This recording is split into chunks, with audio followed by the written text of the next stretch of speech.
알렸습니다. 블레셋 사람들도 그 고함 소리를 듣고 무슨 일이 생겼는가 하여 서로 얼굴을 마주 보았습니다. 그때 누군가가 이스라엘 사람들이 법궤를 진주로 옮겨왔다고 말해주었습니다.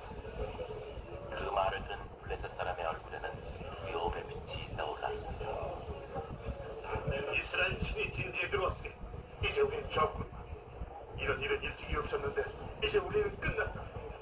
누가 좀 무서운 신들에게서 우리를 살려내겠네. 갖가지 재앙과 질병으로 애국 사람을 친 바로 그 신들이 아닌. 블레셋 사람은 이스라엘의 하나님이 한 분뿐이라는 것을 모르고 자기들처럼 여러 신이 있는 줄로만 알고 있었습니다. 블레셋 사람은 싸움에서 패배할지도 모른다고 생각했습니다. 그러나 싸우기도 전에 도망칠 만큼 겁쟁이는 아니었습니다. 다시 싸움이 벌어지자 블레셋 사람들은 서로를 격려하며 용감히 싸웠습니다. 힘을 내어라! 차라리 함께 싸우자! 싸움이 지면 저들이 우리 종을 들고 우리가 저들의 종이 된다! 그리하여 이번에도 이스라엘군을 크게 무찔렀습니다. 엘리의 두 아들도 죽었으며 법궤까지 블레셋 사람들에게 빼앗겼습니다. 이스라엘의 병사가 실로로 달려가서 이스라엘 사람들에게 싸움의 결과를 알려주었습니다. 그 병사는 싸움의 진슬픔을 나타내기 위해 옷을 찢고 머리에 흙을 뒤집어 썼습니다. 싸움에 졌다는 소식이 전해지자 실로 사람들은 깊은 슬픔에 잠겼습니다. 한편 눈이 먼 엘리는 길가에 나와 앉아 전쟁의 소식을 기다리고 있었습니다. 법궤는 도대체 어떻게 된 것인지 엘리는 걱정스러워 몸을 떨고 있었습니다. 이윽고 사방이 소란스러워지자 엘리는 두리번거리며 왜 이렇게 시끄러우냐 하고 물었습니다. 그때 패배 소식을 전한 병사가 엘리에게로 다가와서 알려주었습니다. 저는 싸움터에서 방금 돌아왔습니다. 이스라엘은 싸움에 패했고 수많은 사람이 죽었습니다. 홈리와 비나하스도 전사했고 법궤도 빼앗겼습니다. 가엾은 엘리는 두려움에 휩싸여 이 슬픈 소식을 들었습니다. 하나님께서 자기 아들에게 벌을 내리셨다는 것을 깨달았습니다. 그러나 법궤를 빼앗겼다는 소식을 듣자 뒤로 넘어져 목뼈가 부러져 죽고 말았습니다.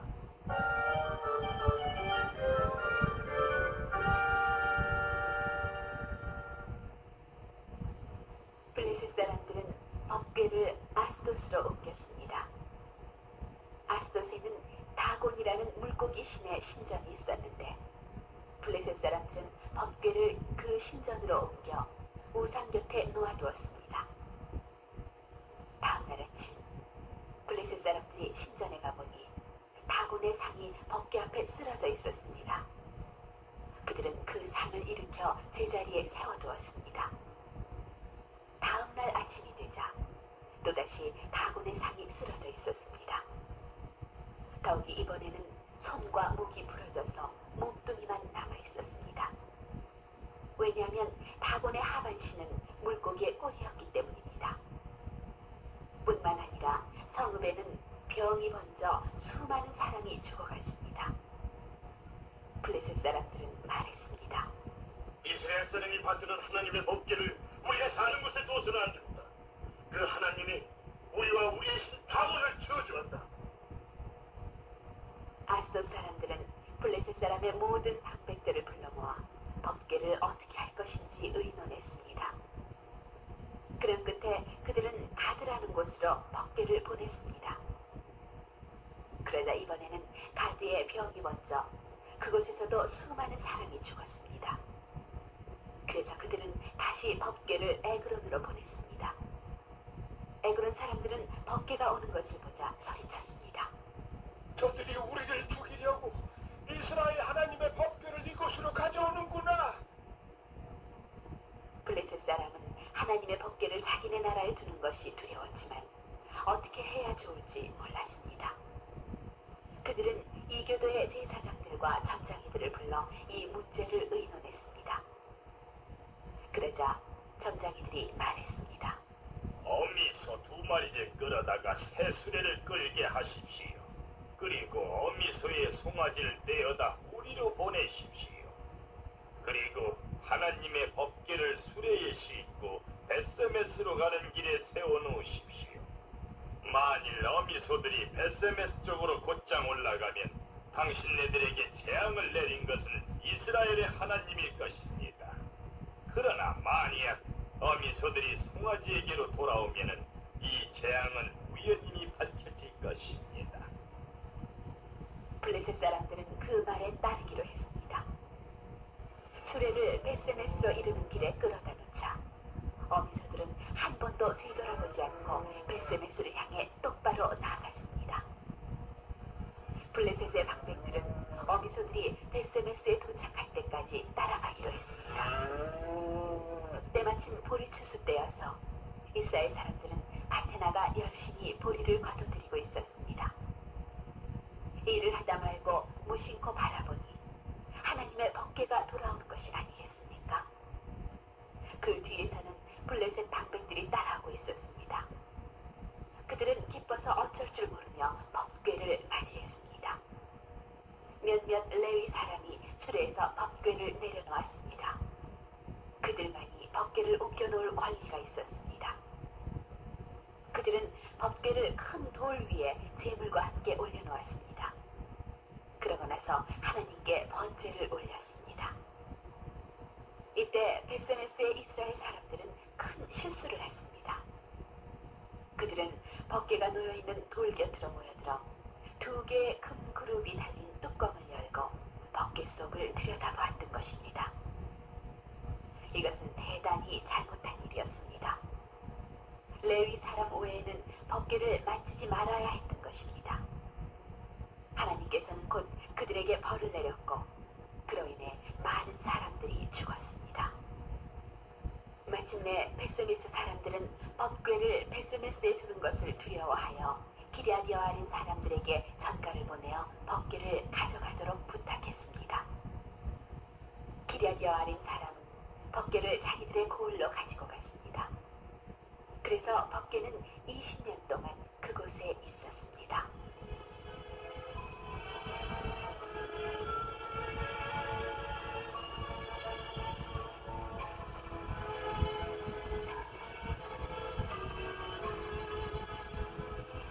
어느덧 사무엘은 어른이 되었습니다. 그는 어렸을 때도 착한 아이였지만 어른이 되자 더욱 훌륭한 사람이 되었습니다. 사람들은 모두 그를 사랑하고 존경했습니다. 하나님께서도 그를 사랑하셨습니다. 엘리는 40년 동안 이스라엘을 다스렸습니다. 그래서 엘리가 죽은 다음엔 사무엘이 사사가 되었습니다. 하나님께서는 모세와 아론에게처럼 사무엘에게도 말씀하셨습니다.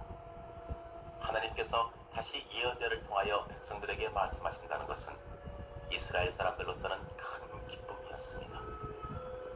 대부분의 이스라엘 사람은 우상 숭배에 빠졌지만 차츰 자기들이 하나님의 백성임을 깨닫기 시작했습니다. 사무엘은 만약 그들이 우상을 버리고 여호와 하나님을 예배한다면 하나님께서 그들을 용서하시고 블레셋 사람의 손에서 구해주실 것이라고 말했습니다. 이스라엘 사람은 꼬박 하루 동안 금식을 하고 죄를 고백했습니다. 사무엘은 하루 종일 그들을 위해 기도드렸습니다. 블레셋 사람은 이스라엘 사람이 이처럼 한자리에 모였다는 소식을 듣고 좋은 기회가 왔다고 생각했습니다. 그리하여 병사를 모아 미스바를 향해 쳐들어왔습니다. 이스라엘 사람들은 블레셋 사람이 쳐들어온다는 것을 알고 크게 두려워했습니다. 그래서 사무엘에게 쉬지 말고 기도드려달라고 부탁했습니다. 사무엘은 어린 양을 제물로 바치고 기도를 드렸습니다. 하나님께서는 사무엘이 어린 양을 바치고 있는 동안 이스라엘 백성을 도와주셨습니다. 갑자기 하늘이 어두워지고 바람이 불며 비가 쏟아지기 시작했습니다. 뒤이어 무서운 천둥 소리가 하늘에 울려 퍼졌습니다. 굵은 번개줄기가 하늘에 뻗쳤습니다. 블레셋 사람은 혼이 난 후에 사무엘이 살아있는 동안 두 번 다시 이스라엘 사람을 괴롭히지 않았습니다. 뿐만 아니라 이스라엘 이스라엘 사람으로부터 빼앗았던 도시도 되돌려 주었습니다. 그리하여 에그론으로부터 가드까지 그 밖에 바닷가의 몇몇 도시는 다시 이스라엘의 땅이 되었습니다. 사무엘은 해마다 베델, 길갈, 미스바를 여행하고는 다시 자기가 사는 라마로 되돌아오곤 했습니다. 그는 이 성읍들을 돌아다니며 이스라엘 백성을 다스렸습니다.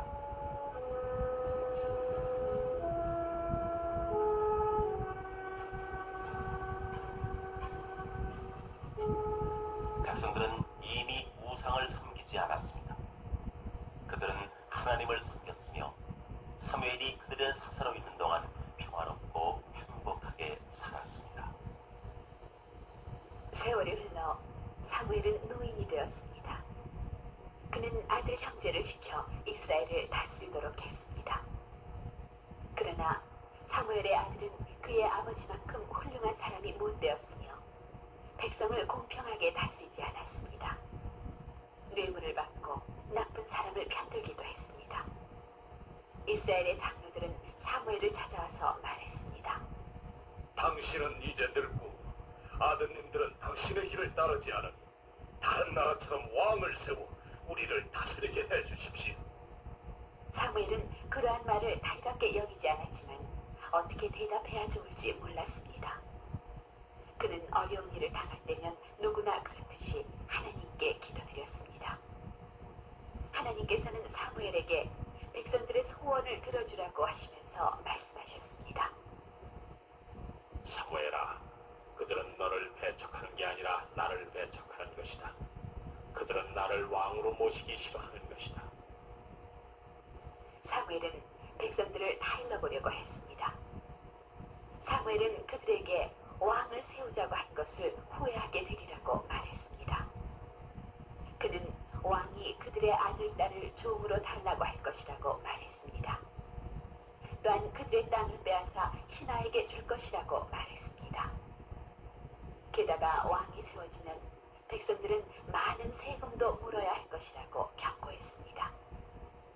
그러나 사람들은 사무엘의 경고를 듣지 않고 말했습니다. 우리는 왕을 모셔야겠습니다. 그래야 다른 나라처럼 왕이 우리를 이끌고 나가 싸워줄 게 아닙니까? 그러자 하나님께서 사무엘에게 말씀하셨습니다. 그 사람들 말대로 왕을 세워주어라.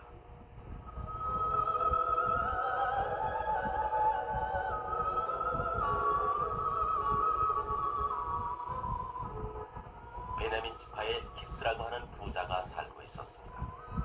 그에게는 사울이라는 아들이 있었습니다. 이스라엘 사람들 중에서 사울만큼 훌륭하고 잘생긴 청년은 없었습니다. 게다가 그는 다른 사람보다 키가 컸습니다.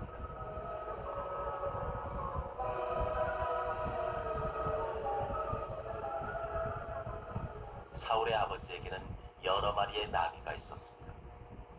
하루는 풀을 먹이려고 들에 나귀를 풀어놓았는데 나귀가 없어졌습니다.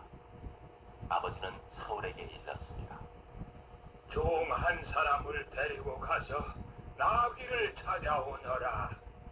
사울은 종과 함께 나귀를 찾아 나섰습니다. 그들은 에브라임 산을 골고루 찾아보았으나 나귀는 눈에 띄지 않았습니다.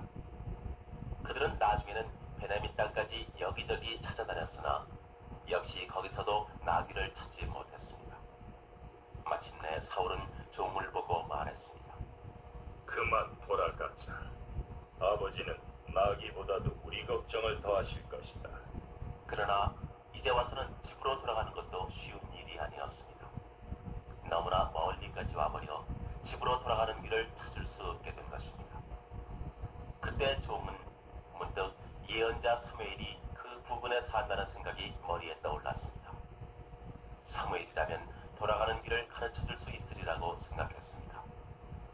두 사람은 예언자의 집을 찾아다니다가 젊은 여자들이 물을 깃고 있는 우물가에 이르렀습니다.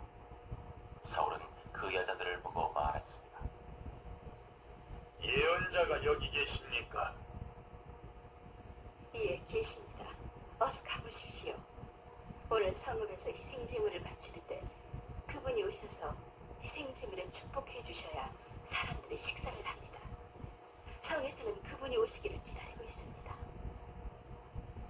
사울과 종은 성으로 들어갔습니다.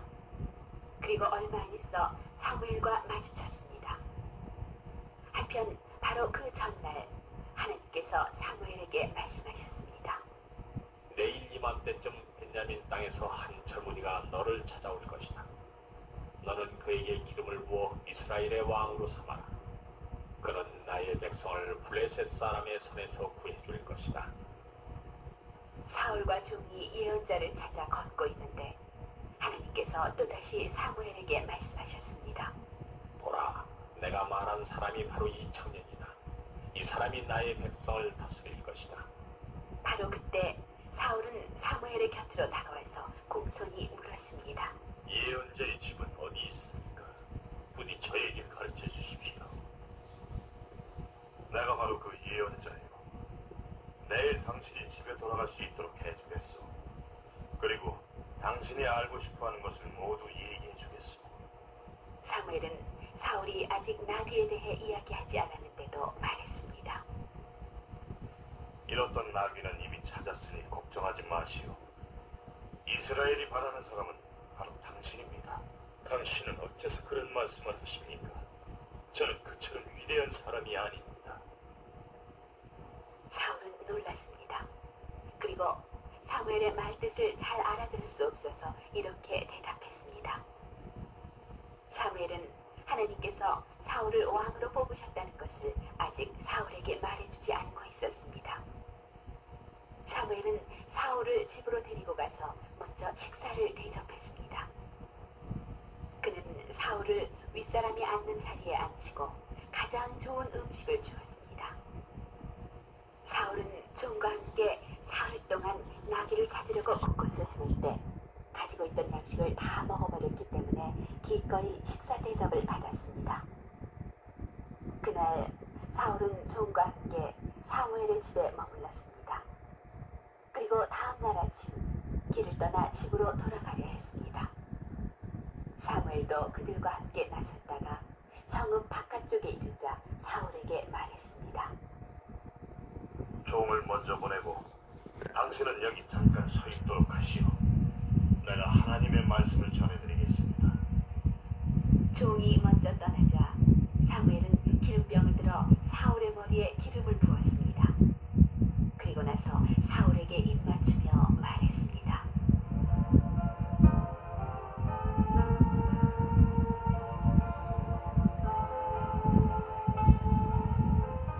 하나님께서 이스라엘 왕으로 당신을 선택하셨기 때문에 당신에게 기름을 부었소. 그 표적으로 당신이 집으로 돌아가는 길에 세 가지 일이 일어날 것이오. 먼저 도중에 두 사람을 만날 것이오. 그들은 잃었던 나귀는 찾았습니다. 당신의 아버지는 이제 나귀 대신 당신을 걱정하고 있습니다 하고 말할 것이오. 그리고 조금 더 가면 세 사람이 당신 앞에 나타나 떡 두 덩어리를 줄 것이오. 다음으로 당신은 예언자 무리를 만날 것이오. 그때 하나님의 신이 당신에게 내리고 당신은 아주 다른 사람이 될 것이오. 모든 것은 예언자 사무엘이 말한 그대로였습니다. 사울은 그제서야 자기가 하나님께 선택되었다는 것을 깨달았고 자기의 마음을 바꾸어 놓은 하나님을 사랑하게 되었습니다. 일주일 후 사무엘은 이스라엘의 모든 지파를 한자리에 모았습니다. 새로운 왕이 선택되었다는 것을 널리 알려주고 싶었던 것입니다. 오랫동안 이스라엘 백성은 다른 나라처럼 왕이 다스려주기를 바라고 있었습니다. 사무엘은 왕이 다스리기를 바라는 것은 하나님을 멀리하게 되는 것이라고 경고했지만 그들은 들으려 하지 않았습니다. 그래서 마침내 하나님께서도 그들의 소원을 들어주기로 하셨던 것입니다.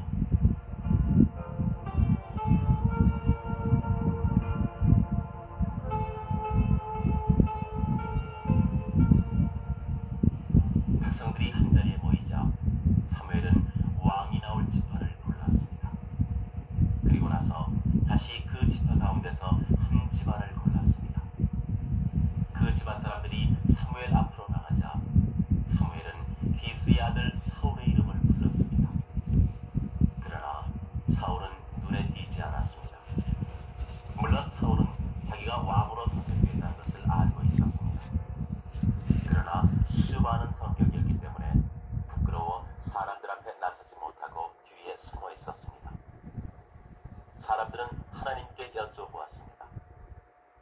그러나 하나님께서는 사울은 짐짝들 틈에 숨어 있다고 가르쳐 주셨습니다. 마침내 사람들은 사울을 찾아내어 그를 사무엘 앞으로 데리고 갔습니다. 사무엘은 말했습니다.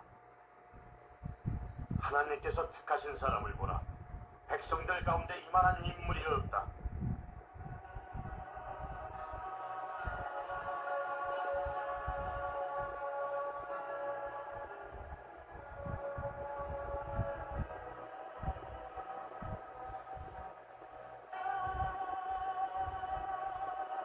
사울은 다른 사람들이 그의 어깨까지밖에 미치지 못할 정도로 키가 컸습니다.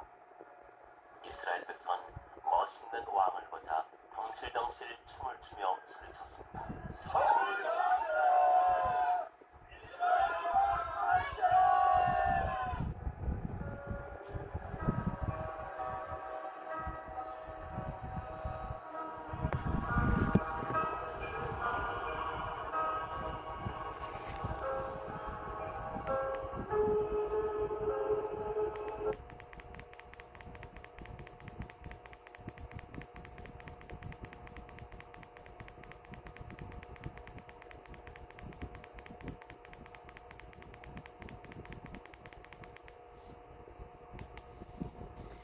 죽일 일은 없겠지 하고 생각하며 가벼운 걸음걸이로 걸어 나왔습니다.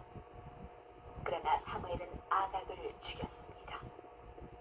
너희 칼에 얼마나 많은 여자들이 자식을 잃었는지 아는가? 네 어머니도 그런 여자들처럼 아들을 잃어야 마땅하다. 사무엘은 라마에 있는 자기 집으로 돌아와서 두 번 다시 사울을 만나러 가지 않았습니다.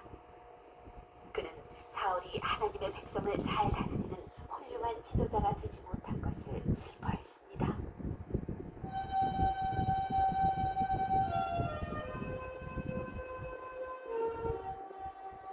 유다 산지 베들레헴 마을에는 훌륭한 집이 한 채 있었습니다.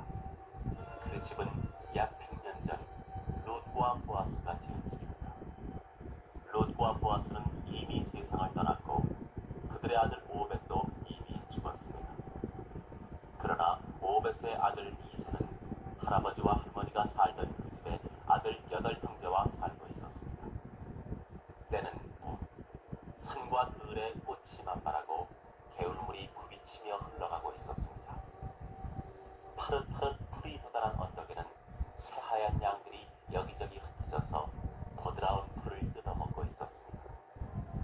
그리고 참나무 그늘에는 어린 목동이 수금을 손에 들고 앉아 하늘을 쳐다보며 아름다운 목소리로 노래를 부르고 있었습니다. 여호와는 나의 목자시니 내가 부족함이 없으리로다. 푸른 풀밭에 누워 놀게 하시고 물가로 이끌어 쉬게 하시니 지쳤던 이 몸에 생기가 넘치도다. 하늘은 하나님의 영광을 속삭이고 창공은 그 훌륭한 솜씨를 일러주도다. 낮은 낮에게 그 말을 전하고 밤은 밤에게 그 일을 알려주도다. 노래를 부르고 난 소녀는 일어서서 지팡이로 양떼를 몰며 언덕을 넘어갔습니다. 이 소년 목동이 바로 장차 이스라엘의 왕이 될 다윗입니다. 하나님께서는 이스라엘의 초대 왕으로 사울을 뽑으셨습니다. 그러나 사울은 하나님의 말씀을 따르지 않고 하나님의 명령을 어기기까지 했습니다. 그리하여 하나님께서는 사무엘에게 뿔에 기름을 담아가지고 베들레헴의 이새를 찾아가라고 명령하셨습니다. 하나님께서는 사울 대신 이새의 아들 가운데 한 사람을 왕으로 택하셨던 것입니다. 사무엘은 베들레헴에 도착하자 마을 사람들에게 제물을 바치라고 일렀습니다. 이새도 아들을 데리고 왔습니다. 그러나 막내 아들인 다윗만은 데리고 오지 않았습니다. 다윗은 들에서 양을 치고 있었던 것입니다. 사무엘은 키가 크고 생김새가 훌륭한 이새의 맏아들 엘리압을 보자 마음속으로 생각했습니다. 이 사람이야말로 하나님께서 왕으로 택하신 사람이다. 외모를 보고 사람을 판단해서는 안 된다. 나는 사람의 마음속을 보는 것이다. 내가 택한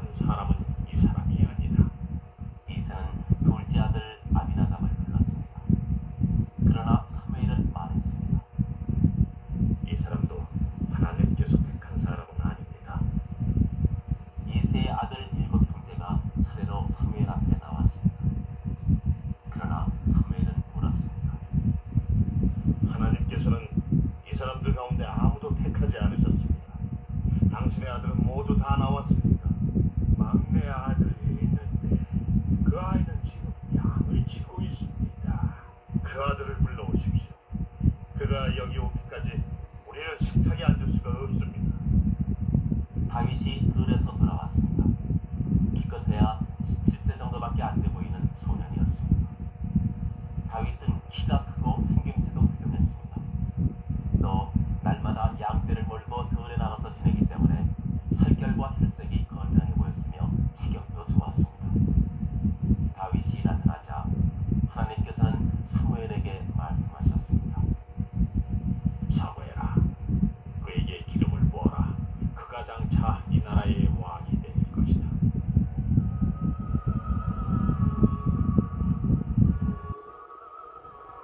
사무엘은 다윗을 자기 앞에 불렀습니다. 다윗은 얼굴을 붉히면서 사무엘 앞에 무릎을 꿇고 앉았습니다.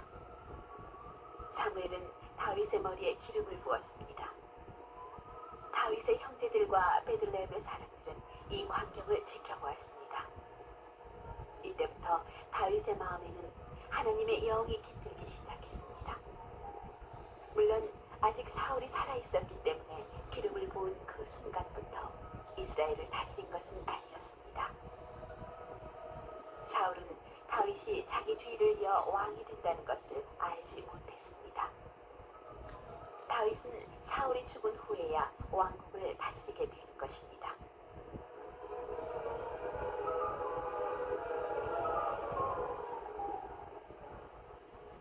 사울은 계속 나라를 다스리고 있었습니다. 그러나 하나님께서는 이미 사울과 함께 계시지 않았습니다. 왜냐하면 사울이 하나님의 말씀을 어겼기 때문입니다. 사울은 하나님의 영이 떠난 후부터 우울해하는 일이 잦았습니다. 그것을 보고 사울의 부하가 말했습니다. 우울할 때는 훌륭한 음악을 들으시면 기분이 좋아지실 겁니다. 제가 수금을 절타는 사람을 알고 있는데 한번 만나보시지 않겠습니까? 그런 사람이 있거든 찾아오너라. 베들레헴에 이세라는 사람의 아들이 있는데 그는 수금을 잘 탈 뿐만이 아니라 씩씩하고 날랜 용사이며 말도 잘하고 용모도 잘생겼습니다. 다윗은 사울의 명령으로 왕궁에 불려왔으며 그곳에서 지내게 되었습니다. 그리고 다윗은 사울이 괴로워할 때마다 수금을 탔습니다. 다윗이 수금 듣는 소리를 듣고 있노라면 사울은 마음이 가라앉고 기분이 좋아졌습니다. 사울이 나라를 다스리는 동안 즐거운 블레셋 사람과의 싸움이 계속됐습니다. 블레셋 사람들은 유다의 남서쪽 해안 지방에 살고 있었으며 그 당시에는 거인들이 많았습니다. 거기에는 성벽을 높이 두른 5도시와 그 밖에 여러 개의 작은 도시가 있었습니다. 블레셋 사람들은 끊임없이 이스라엘 사람들에게 싸움을 걸었습니다. 사무엘이 다윗의 머리에 기름 부은 지 얼마 안 되어 블레셋 사람들은 또다시 싸움을 걸어왔습니다. 사울과 그의 군대는 이를 맞아 싸웠습니다. 양쪽 군대는 산 골짜기를 사이에 두고 산 허리에 진을 쳤습니다. 블레셋의 병사 가운데는 키가 거의 3미터나 되는 거인이 있었습니다. 그는 가드 사람 골리앗이라고 했으며 그 지방에 남아있는 몇 명 안 되는 거인 중에 한 사람이었습니다. 골리앗은 키가 너무 커서 보통 사람들이 사는 집에는 들어갈 수 없었으며 어깨가 넓기 때문에 문으로 들어가지도 못했습니다. 애써 집 안에 들어간다 해도 천장에 머리가 닿고맙니다. 골리앗은 머리에서 발끝까지 청동으로 만든 갑옷을 입고 있었습니다. 그리고 보통 사람들은 무거워서 엄두도 내지 못할 큰 창을 손에 들고 있었습니다. 골리앗은 매일같이 싸움터에 나와서는 이스라엘 사람들이 있는 산을 향하여 큰 소리로 외치며 싸움을 걸었습니다. 사울의 졸개들아, 너희들 가운데 용사 하나 내세워 나하고 싸우게 하라. 만약 그 용사가 이겨서 나를 죽인다면 우리는 너의 종이 되겠다. 그 대신 내가 이겨서 그 용사를 죽인다면 너희는 블레셋 사람의 종이 되어야 한다. 이스라엘 사람들이 거인의 고함 소리를 듣고 그 모습을 보는 것만으로 겁에 질리는 것은 조금도 놀라운 일이 아닙니다. 왜 그랬을까요? 그는 100사람을 한 사람 해치우듯 처치할 수 있었기 때문입니다. 이스라엘에는 이런 거인과 맞서 싸울 장사가 없었습니다. 이스라엘 병사 중에는 거인을 상대로 싸우겠다고 나서는 사람은 하나도 없었습니다. 사울 왕 역시 나서려 하지 않았습니다. 골리앗은 40일 동안이나 이스라엘군의 진지 앞에 나와서 고함치며 싸움을 걸었습니다. 한편 다윗은 사울 왕이 블레셋 사람들을 막기 위해 싸움터에 나가 있을 때 아버지의 양떼를 돌보기 위해 베들레헴에 돌아가 있었습니다. 다윗의 형들도 싸움터에 나가 있었습니다. 하루는 이새가 다윗을 불러 말했습니다.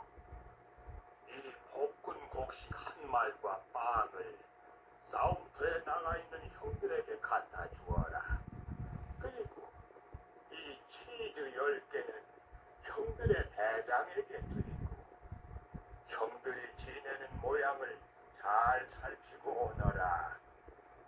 다윗은 양떼를 다른 목동에게 맡기고 집을 나섰습니다. 다윗이 싸움터에 도착하니 병사들은 막 싸우러 나가는 참이었습니다. 그래서 다윗은 가지고 온 물건을 맡겨놓고 형들을 찾아 병사들이 진을 친 곳으로 들어갔습니다. 다윗이 형들과 만나 이야기를 나누고 있는데 적진지에서 무서운 거인 골리앗이 나타났습니다. 골리앗은 블레셋 사람의 진지에 서서 무섭게 고함쳤습니다. 사울의 졸개들아, 나와 상대할 자를 내보내라. 그러자 이스라엘군은 겁을 집어먹고 숨기에 바빴습니다. 다윗 곁에 섰던 몇몇 병사는 말했습니다. 저 무서운 거인을 보았느냐? 저 사나이는 날마다 저렇게 싸움을 걸어오고 있어. 사울왕은 저 사나이를 죽인 사람에게는 많은 상금을 주고 공주와 결혼을 시키겠다고 약속하고 있지만 아무도 나서서 싸우려는 사람이 없지. 아무도 저런 괴물과 싸워서 이기진 못할 것이다.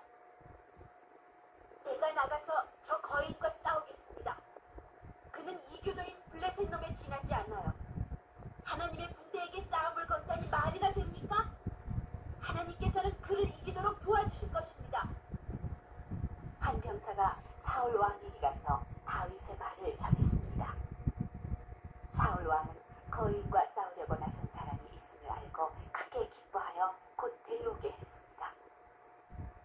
왕 앞에 나온 다윗은 다시 한번 거인과 싸우겠다고 말했습니다. 그러나 사울 왕은 거인과 싸우겠다는 사람이 다윗임을 알고 고개를 내저었습니다.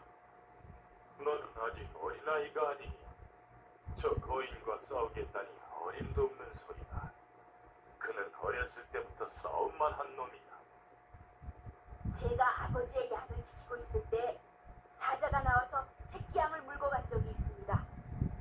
그때 전 뒤쫓아가서 사자를 때려 눕히고 사자에게 물렸던 양을 구해냈습니다.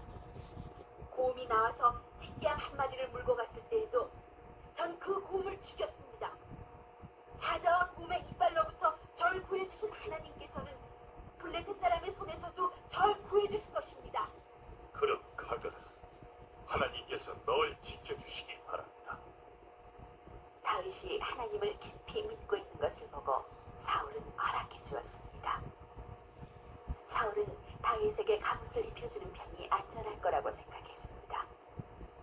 그리하여 사울은 자기가 쓰고 있던 청동의 투구를 다윗의 머리에 씌워주고 가는 노쇠보리로 만든 갑옷을 입혀준 후에 자기 칼까지 주었습니다. 그러나 다윗은 갑옷이 무거워 걸을 수가 없었습니다. 이런 것을 입거나 쓰고는 싸울 수 없습니다. 몸에 입지 않았으니까요. 다윗은 말하면서 투구와 갑옷을 벗어버렸습니다. 그런 다음 목동의 지팡이와 물매만 가지고 저편 산에 있는 거인과 싸우기 위해 산비탈을 뛰어내려갔습니다. 두 산 사이의 골짜기에는 개천이 흐르고 있었습니다. 다윗은 개천가에서 걸음을 멈추고 매끄러운 돌 5개를 주워 목동들이 가지고 다니는 주머니 속에 넣었습니다. 다윗은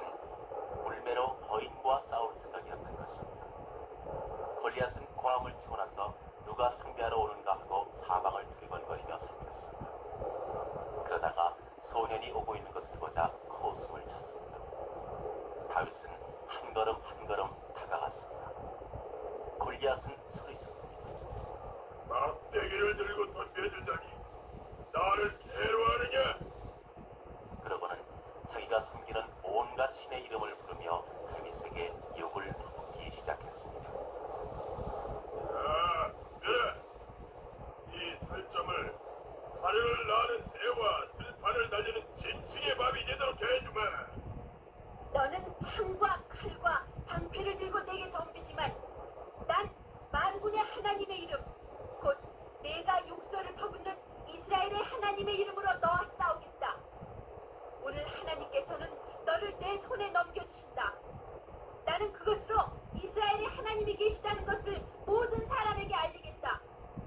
또한 하나님께서는 자기 백성을 구해주시는데 칼이나 창을 필요로 하지 않는다는 것을 똑똑히 보여주마. 다윗도 치지 않고 쏘아 붙였습니다. 다윗의 말이 끝나자마자 골리앗은 그를 죽이려고 달려들었습니다. 그러나 다윗은 용감히 맞섰습니다. 다윗은 주머니에서 돌멩이 한 개를 꺼내 물매로 던졌습니다. 골리앗은 돌에 맞고 그 자리에 거꾸러졌습니다. 다윗은 거인 곁으로 달려가서 커다란 칼을 뽑아들고 골리앗의 목을 베었습니다. 이스라엘 병사도 블레셋 병사도 싸우는 광경을 지켜서서 보았습니다. 그러다가 거인이 죽는 것을 보자 블레셋 병사는 급히 달아나기 시작했습니다. 이스라엘군은 함성을 지르며 에그론과 가드의 성문까지 그들을 추격해갔습니다. 이날의 싸움으로 수많은 블레셋 병사가 목숨을 잃었으며 그 이후로 사울 왕은 이 용감한 젊은이를 눈여겨보게 되었습니다.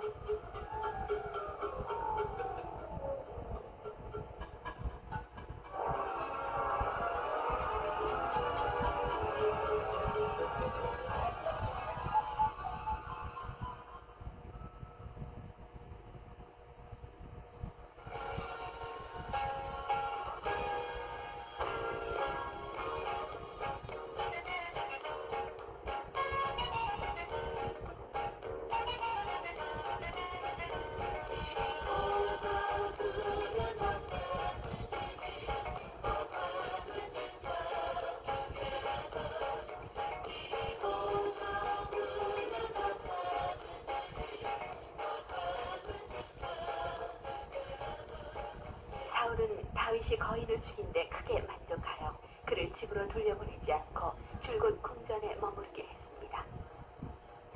사울에게는 요나단이라고 하는 다윗과 같은 또래의 아들이 있었습니다. 두 사람은 다정한 벗이 되었습니다. 요나단은 자기 자신보다도 다윗을 더 아꼈으며 다윗도 요나단을 사랑했습니다. 두 사람은 어려울 때 서로 도와주기로 약속했습니다. 요나단은 사울 왕의 맏아들이었기 때문에 사울이 죽으면 그 뒤를 잇게 됩니다. 요나단은 왕자였으므로 훌륭한 옷을 입고 있었습니다.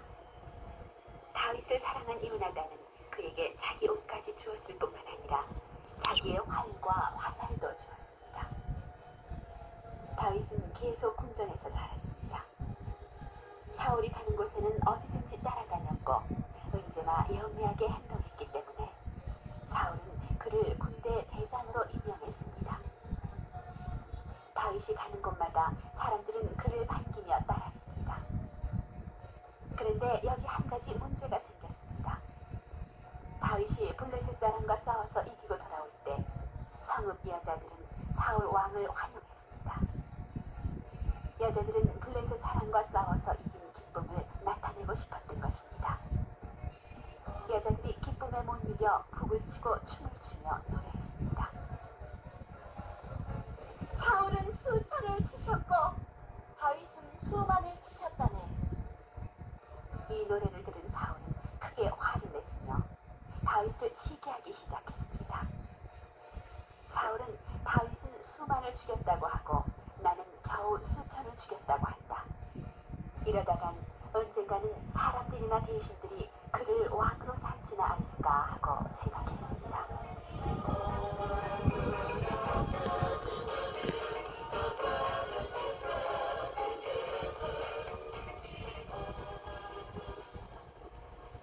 다음날 악령이 사울에게 들어갔습니다. 다윗은 사울이 발작을 일으켜 괴로워하는 것을 보자 여느 때처럼 수금을 타서 그 그의 마음을 달래주려고 했습니다. 그때 사울은 손에 창을 들고 있었습니다. 악령에게 마음이 사로잡혀 다윗을 미워하게 된 사울은 그를 죽이려고 손에 들었던 창을 던졌습니다.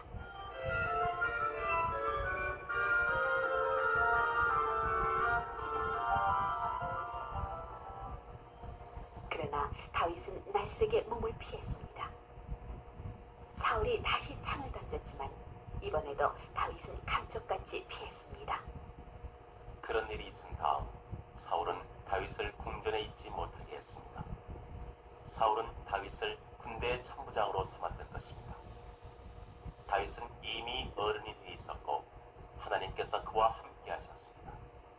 사울은 다윗이 남달리 현명한 것을 보고 두려워했습니다. 그러나 이스라엘 사람들은 다윗을 사랑했습니다. 이윽고 사울은 다윗을 죽일 새로운 방법을 생각해냈습니다. 다윗을 블레셋 사람과의 싸움터로 내보내려는 것이었습니다. 그렇게 하면 다윗은 싸우다가 죽을 것입니다. 그러는 편이 내가 다윗을 죽이는 것보다 낫겠다 하고 사울은 생각했습니다. 사울은 다윗을 불러서 만약 블레셋 사람 100명을 죽인다면 자기 딸을 아내로 주겠다고 했습니다. 사울의 가족 중에서 다윗을 사랑한 사람은 요나단만이 아니었습니다. 그의 외동생 미샬도 미남인데다 용감하며 말을 잘하는 다윗을 사랑하고 있었습니다. 다윗도 미가를 사랑했습니다. 그러므로 다윗은 기뻐하여 부하 1000명을 이끌고 싸움터로 나갔습니다. 다윗은 블레셋 사람을 치는 일이 하나님께서 원하시는 일이기도 하다는 것을 알고 있었습니다. 다윗은 블레셋 사람과 싸웠습니다. 그러나 사울이 바라듯 블레셋 사람에게 죽음을 당하지 않았습니다.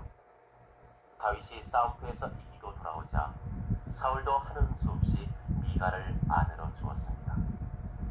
그러나 자기 딸과 백성이 모두 다윗을 사랑하며 하나님께서 지켜주신 것을 본 사울은 한층 더 다윗을 두려워하게 됐으며 그를 원수로 여기게 되었습니다.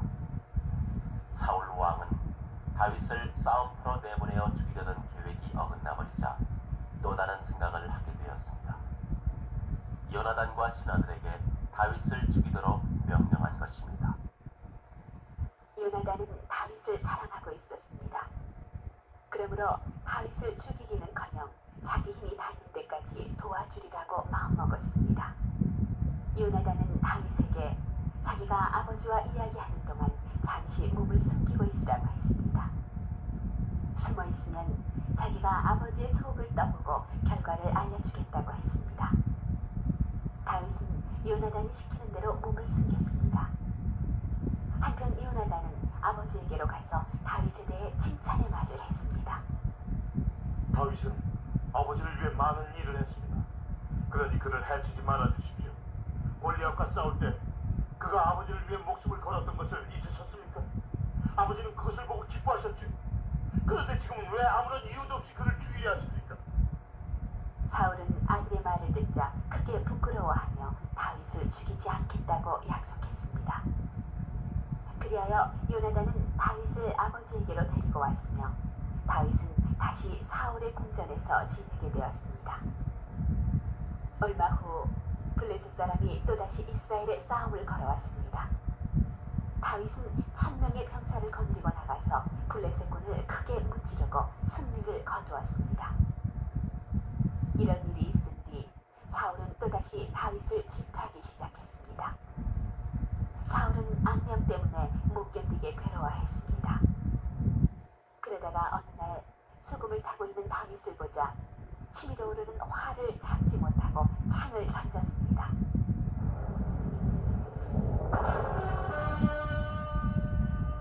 그러나 다윗은 재빨리 피했으므로 창은 벽에 꽂혔습니다. 이번에는 사울의 노여움이 풀리지 않았습니다. 그는 병사들을 시켜 다윗의 집을 감시하게 했습니다. 그러나 미갈은 다윗을 사랑하고 있었으므로 아버지 사울 왕의 뜻을 어기고 다윗을 몰래 도망치게 했습니다. 다윗은 라마에 사는 사무엘에게로 달아나서 얼마 동안 그곳에 몸을 숨겼습니다.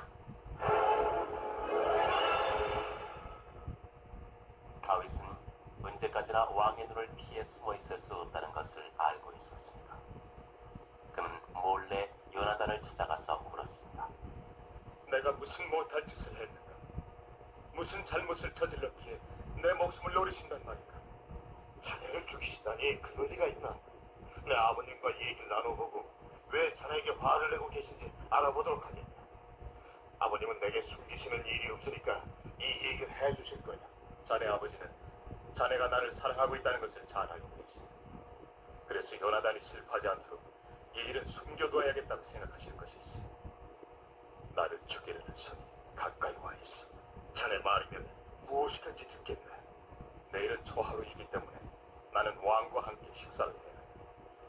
그래, 난 가지 않겠어. 만약 자네 아버님께서 내게 대해 물으시거든, 다윗은 고향 베들레헴에 급히 가야 할 일이 있으니 다녀오게 해달라고 내게 여러 번 부탁을 했습니다 하고 말했습니다. 그때 만약 왕께서 그래도 좋다고 하신다면 내 몸은 안전하지만 화를 내신다면 나를 해치려고 결심하신 것을 알겠다. 아버지가 자네를 해칠 결심을 하고 있다면 내 꼭 그것을 자네에게 알려주겠다. 어떤 방법으로 나에게 그것을 알려줄 작전인가? 자, 좀 더 자유롭게 얘기할 수 있는 곳으로 가자. 요나단은 다윗을 데리고 넓은 들로 갔습니다. 요나단은 들판에 이르자 말했습니다. 나는 내 아버지의 마음을 떠보고 나서 자네에게 그것을 알려주겠다. 하나님께서 자네를 지켜주시며 자네 적은 모두 벌받게 된다는 것을 나는 잘 알고 있다. 하나님께서는 진심으로 자신을 섬기는 사람을 반드시 지켜주신다. 요나단은 하나님께서 언젠가는 다윗을 왕으로 삼으리라는 것을 알고 있었습니다. 그러나 다윗을 무척 사랑했기 때문에 조금도 질투하지 않았습니다. 요나단은 아버지의 뒤를 이어 왕이 될 왕자였지만 하나님께서 왕위를 사울의 집안에서 다윗에게로 넘겨주신다는 것을 잘 알고 있었습니다. 요나단은 다만 그때가 오면 다윗이 자기의 가족들을 친절히 대해주기만을 바랐습니다. 사흘 동안 이 들에 숨어있게. 나는 내일 아버지가 자네를 어떻게 생각하시는지 알아보겠다. 나는 활쏘기 연습을 한다는 핑계로 이리로 오겠다. 자네는 이 바위 옆에 숨어있게라. 내가 활을 쏜 후에 아이를 보내어 화살이 이 편에 있다고 하면 모든 것이 안전하며 아무런 위험도 없다는 뜻이었어. 그러나 내가 아이에게 화살이 저 편에 있다고 하면 아버지가 자네를 해치려 한다는 뜻이니 그렇게 아니래. 요나단이 말했습니다. 다음 날은 초하루 찬식날이었습니다. 이날 다윗은 왕과 함께 식사를 하기로 돼 있었습니다. 그러나 다윗의 모습은 보이지 않았습니다. 첫날 사울 왕은 아무 말도 하지 않았습니다. 그러나 다음 날이 되자 왕은 물었습니다. 다윗은 어디 있느냐? 어제도 오늘도 어째서 식사하러 나오지 않느냐? 다윗은 집에 다녀오는 것을 허락해달라고 저에게 몇 번이나 부탁을 했습니다. 해마다 이때가 되면 가족들과 함께 제사를 지낸답니다. 이 어리석은 놈아! 다윗을 친구로 삼으면은 너에게 해가 된다는 것을 알지 못했느냐? 나는 다윗이 살아있는 한 왕이 될 수 없어. 그를 죽여야만 해. 어째서 다윗을 죽여야 합니까? 뭘 잘못했다고 그러십니까? 사울은 화가 머리끝까지 치밀어 올라 스스로 무슨 짓을 하는지 몰랐습니다. 그는 의자에서 벌떡 일어서더니 아들을 향해 창을 집어던졌습니다. 요나단도 몹시 화가 나서 자리를 박차고 일어나 밖으로 나왔습니다.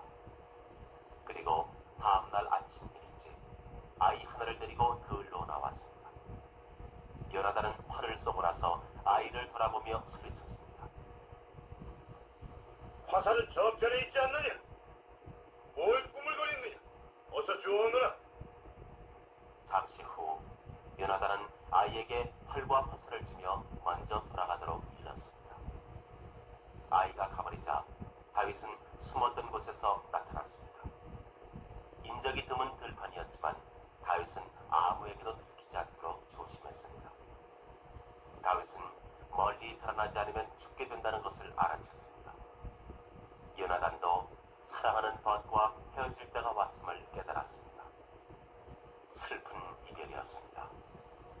두 사람은 눈물로 뺨을 적시며 얼싸안고 약속한 것을 언제까지나 잊지 말자. 우리는 서로 자손에 대해 친절을 베풀기로 하나님의 이름을 두고 맹세했네. 평화가 자네와 함께하기를 비네. 인사를 남긴 채 다윗은 들에 남고 요나단은 궁전으로 돌아갔습니다.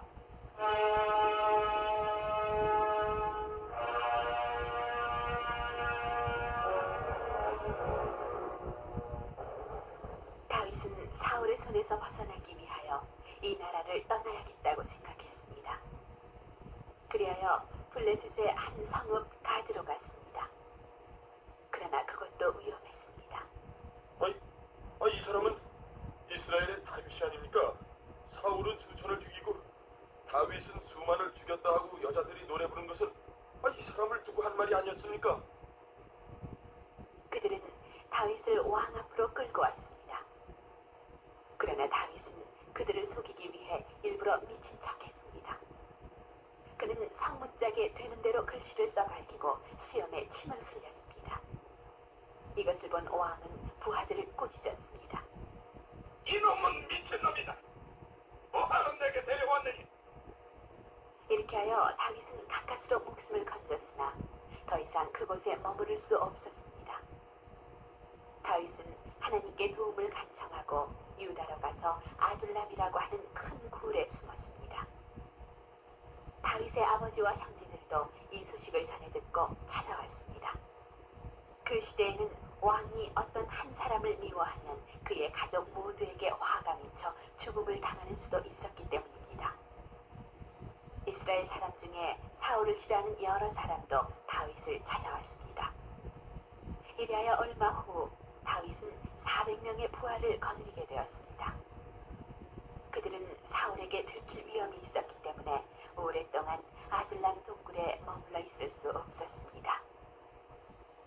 다윗은 이스라엘에서 멀리 떨어져 있는 요단강 저편 모압 나라의 한 고을로 부하들을 데리고 갔습니다. 그리고 자기처럼 괴로운 생활을 하기에는 너무나 나이 많은 아버지와 어머니를 편안히 살도록 했습니다. 얼마 후 하나님께서는 다윗에게 예언자를 보내어 유다로 되돌아가라고 일러주셨습니다. 다윗과 그의 부하 400명은 하나님의 말씀대로 길을 떠났습니다. 그리고 안전해 보이는 숲을 발견했습니다. 그러나 다윗이 있는 곳을 알아낸 사울은 곧 병사를 이끌고 찾아 나섰습니다.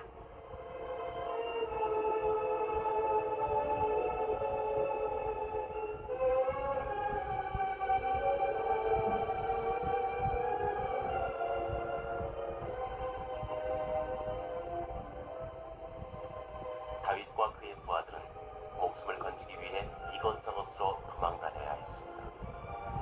그들은 며칠 동안이나 험한 산골짜기의 굴 속에 숨어 있기도 했습니다. 그것은 대단히 위험한 일이었습니다. 그러나 하나님께서는 사울 왕이 다윗을 찾아내는 것을 허락하시지 않았습니다. 사울의 아들 요나단은 다윗이 어느 숲에 숨어 있다는 소식을 들었습니다. 그는 곧 다윗을 찾아가 만나 다윗이 힘을 내도록 격려해 주었습니다. 두 사람은 그들의 자손이 서로 친하게 지낼 것을 새삼 다짐했습니다. 이 지방에는 다윗을 좋아하지 않는 고을이 하나 있었습니다. 그곳 사람들은 사울을 찾아가서 다윗을 찾아내는 일을 도와주겠다고 말했습니다. 사울은 이 말을 듣자 크게 기뻐하며 당장 다윗이 있는 곳을 알아내라고 명령했습니다. 얼마 후 사울 왕은 병사를 거느리고 이 지방을 찾아왔습니다. 다윗은 그 낌새를 알아채고 급히 달아났습니다. 사울의 병사는 다윗의 뒤를 쫓았습니다. 다윗의 부하들은 사울의 병사에 포위당하여 도망칠 수 없는 지경에 이르렀습니다.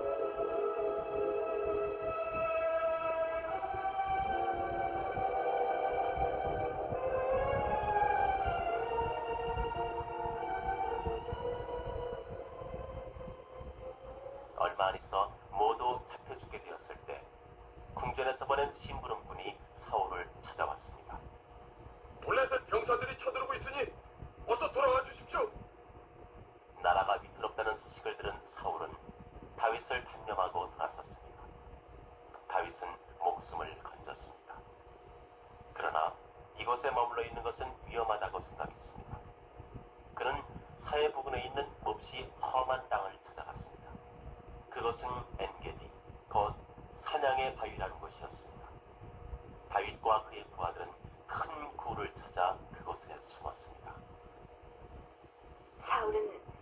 사람을 물리친 후에 3,000명의 우수한 병사를 거느리고 다윗을 찾기 위해 사냥의 바위로 왔습니다. 사울은 이곳저곳을 헤맨 끝에 지쳐서 다윗이 숨어있는 굴에 들어가 잠이 들었습니다. 그는 다윗과 그의 부하들이 굴 안쪽 어두운 곳에 숨어있는 것을 눈치채지 못했던 것입니다. 사울은 옆도 돌아보지 않고 땅바닥에 누워 잠들어 버렸습니다. 다윗의 부하들은 다윗에게 속삭였습니다. 이제야 하나님께서 당신의 적을 죽일 기회를 내려주셨습니다. 이제 쉽게 그를 죽일 수 있겠습니다. 그러나 다윗은 아무 대답도 않고 사울 곁으로 살그머니 다가갔습니다. 그리고 칼을 뽑아 그의 옷자락을 잘랐습니다. 부하들에겐 그의 몸에 손도 대지 못하게 했습니다. 한참 자고 난 사울은 굴 밖으로 나왔습니다. 다윗도 그 뒤를 따라 나오며 사울 왕이시여 하고 불렀습니다. 자기를 부르는 소리에 뒤돌아본 사울은 다윗이 서 있는 것을 보고 깜짝 놀랐습니다. 다윗은 땅바닥에 꿇어 엎드려 절하며 말했습니다. 어찌하여 왕께서는 다윗이 왕을 해치려 한다는 터무니없는 소리를 믿으십니까? 하나님께서는 오늘 왕을 저의 손에 넘겨주셨지만 왕은 하나님께서 기름을 부으신 분이니 원수로 삼을 수 없다는 마음에서 해치지 않았습니다. 자, 보십시오. 저는 왕을 손쉽게 해칠 수도 있었지만 옷자락만 잘랐을 뿐입니다. 그런데도 어째서 저를 죽이려 하십니까? 저에게는 절대로 왕을 해칠 생각이 없습니다. 사울은 다윗의 다정스런 말을 듣자 목숨을 건진 것을 깨닫는 동시에 몹시 부끄럽게 생각했습니다.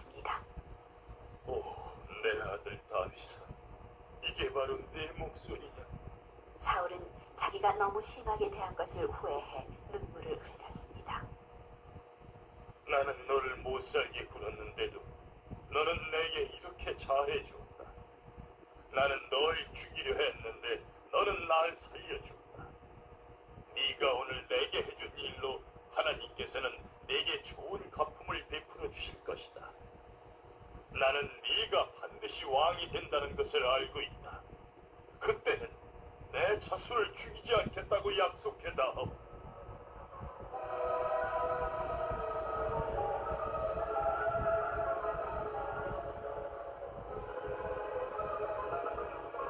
사울이 말했습니다. 다윗은 그렇게 하기로 약속했습니다. 그러나 사울을 믿을 수 없었기 때문에 다윗과 부하들은 굴로 되돌아갔습니다. 언제 다시 사울이 다윗을 죽이려고 미쳐 날뛸지 몰랐기 때문입니다.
나이 많은 예언자 사무엘이 마침내 세상을 떠났습니다. 이스라엘 사람들은 라마로 가서 그의 죽음을 슬퍼했습니다. 그러나 다윗은 사울을 믿을 수 없었기 때문에 가지 못했습니다. 그렇다고 사울에게 숨은 곳을 들킨 이상 굴 속에 머물러 있을 수도 없었습니다. 다윗은 부하들과 함께 사해 남쪽에 있는 바란 광야로 갔습니다. 그곳에 가려면 도중에 나발이라고 하는 부자의 땅을 지나가야 했습니다. 나발은 거칠고 인색한 사람이었으나 그의 아내는 아름답고 현명할 뿐만 아니라 매우 착한 사람이었습니다. 때마침 양털을 깎을 무렵이었습니다. 나발은 수많은 양과 염소를 갖고 있었으므로 그 털을 깎기 위해 많은 사람을 고용했습니다. 그리고 그 사람들을 대접하려고 맛있는 음식을 장만했습니다. 한편 다윗은 부하들이 먹을 양식을 얻기 위해 무척 고생을 했습니다. 지금 그의 부하는 600명이 넘었습니다. 양털을 깎고 있는 사람들이 나발의 종인 것을 알게 된 다윗은 젊은이 10명을 나발에게 보내어 말했습니다. 나는 양털을 깎고 있는 사람들이 당신 종이라는 것을 알게 되었습니다. 당신의 목자들이 우리와 함께 있었지만 우린 조금도 그들에게 해를 끼치지 않았습니다. 또 그들은 양 한 마리도 잃지 않았습니다. 그러니 당신도 우리에게 호의를 베풀어 종들에게 주려고 준비해둔 음식물을 조금만 나누어 주십시오. 그 당시에는 사람들이 동냥할 때 거절하는 것을 대단한 신뢰로 알았습니다. 그런데도 인색한 나발은 대답했습니다. 도대체 다윗이 누구냐? 요즘에는 주인을 버리고 도망치는 종이 많다. 어떻게 양털을 깎는 사람에게 주려고 마련한 빵과 술과 고기를 어디서 온지도 모르는 사람에게 줄 수 있겠느냐? 젊은이들은 다윗에게로 돌아와서 나발의 무례한 말을 전했습니다. 다윗은 크게 화를 내며 나발에게 본때를 보여주도록 부하들에게 명령했습니다. 그때 나발의 종은 다윗이 자기네 주인을 혼내주게 한다는 이야기를 엿들었습니다. 그는 급히 나발의 아내 아비가일에게로 가서 말했습니다. 다윗이 광야에서 사람을 보내어 주인님에게 인사를 드렸는데도 주인님은 그 사람들에게 욕을 퍼부었습니다. 그러나 그 사람들은 우리를 잘 대해주어 우리가 들에 나가 그들과 함께 있을 때에도 무엇 하나 잃어버린 것이 없었습니다. 이제 다윗은 주인님의 행동에 화를 내어 우리를 혼내주려고 오고 있습니다. 그러니 그들을 달랠 방법을 빨리 생각해 주십시오. 그렇지 않으면 다윗은 우리에게 화를 낼 것입니다. 주인님은 성미 급한 분이라 저희는 말을 붙일 수도 없습니다. 아비가일은 아름답고 현명한 여인이었습니다. 그는 곧 빵 200개, 포도주를 담은 가죽 부대 2개, 요리한 양 5마리, 볶은 밀 10말, 건포도 100뭉치, 무화과 200개를 준비하여 나귀에 싣고 하인을 시켜 다윗에게 가져가게 했습니다. 아비가일도 나귀를 타고 그 뒤를 따라갔습니다. 남편 나발에게는 자기가 무엇을 하며 어디로 가는지 알리지 않았습니다. 아비가일은 다윗을 보자 곧 나귀에서 내려 땅에 무릎을 꿇고 공손히 절하며 남편의 잘못을 사과했습니다. 이 천한 계집종의 말에 귀 기울여 주십시오. 저는 당신께서 보내신 젊은이들을 보지 못했습니다. 제발 저희들의 허물을 용서하시기 바랍니다. 하나님께서는 언젠가 당신께 승리를 안겨주실 것입니다. 하나님께서 당신을 이스라엘 왕으로 세우실 때 당신은 부질없이 피를 흘리지 않았던 것을 다행으로 여기실 것입니다. 오늘 당신을 이곳으로 보내신 이스라엘의 하나님은 참으로 고마우신군요. 또한 당신의 슬기도 매우 놀랍습니다. 당신이 이곳으로 오지 않았더라면 나는 나발을 죽였을 것이요. 다윗은 아름답고 상냥한 여인의 마음씨에 감동했습니다. 아비가일은 가지고 온 음식물을 다윗에게 주고 집으로 돌아갔습니다. 나발은 집에서 성대한 술잔치를 베풀어 술에 취해 있었습니다. 아비가일은 자기가 한 일에 대해서 아무 말도 하지 않았습니다. 다음날 아침 술이 깨었을 때 아비가일은 나발에게 어제 무슨 일이 일어나는지에 대해 이야기해 주었습니다. 다윗과 그 부하들에게 죽을 뻔했다고 말입니다. 나발은 겁에 질려 심장이 멎을 것만 같았습니다. 열흘가량이 지나 하나님께서는 나발에게 병을 내렸습니다. 병에 걸린 나발은 곧 죽고 말았습니다. 나발이 죽었다는 소식을 들은 다윗은 아비가일에게 사람을 보내어 자기 아내가 되어달라고 청했습니다. 아비가일은 나귀를 타고 다윗에게로 와서 그의 아내가 되었습니다.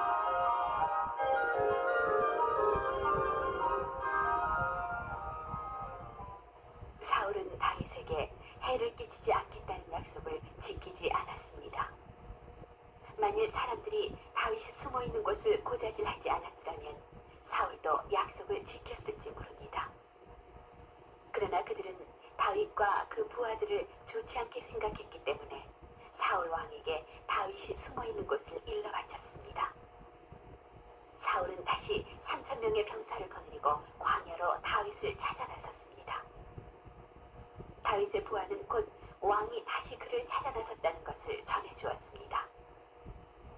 어느 날 밤 다윗은 부하 아비새와 함께 사울이 잠들어 있는 진지로 갔습니다. 하나님께서는 사울의 병사들을 깊이 잠들게 하셨습니다. 그래서 다윗과 아비새가 몰래 진지로 숨어 들어왔을 때 아무도 깨어있는 사람이 없었습니다. 사울 왕도 깊이 잠들어 있었습니다. 왕의 창은 머리맡에 물병 곁에 꽂혀 있었습니다.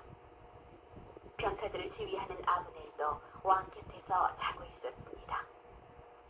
다윗의 부하 아비새가 다윗에게 귓속말을 했습니다. 하나님께서는 지금 원수를 당신 손에 넘겨주셨습니다. 부디 그의 창으로 단숨에 그를 찔러 죽이도록 허락해 주십시오. 한 번으로 충분합니다. 왕을 죽여서는 안 된다. 하나님께서 그에게 기름을 부어 왕으로 삼으셨어. 하나님께서 기름 부으신 왕을 내가 죽일 수는 없다.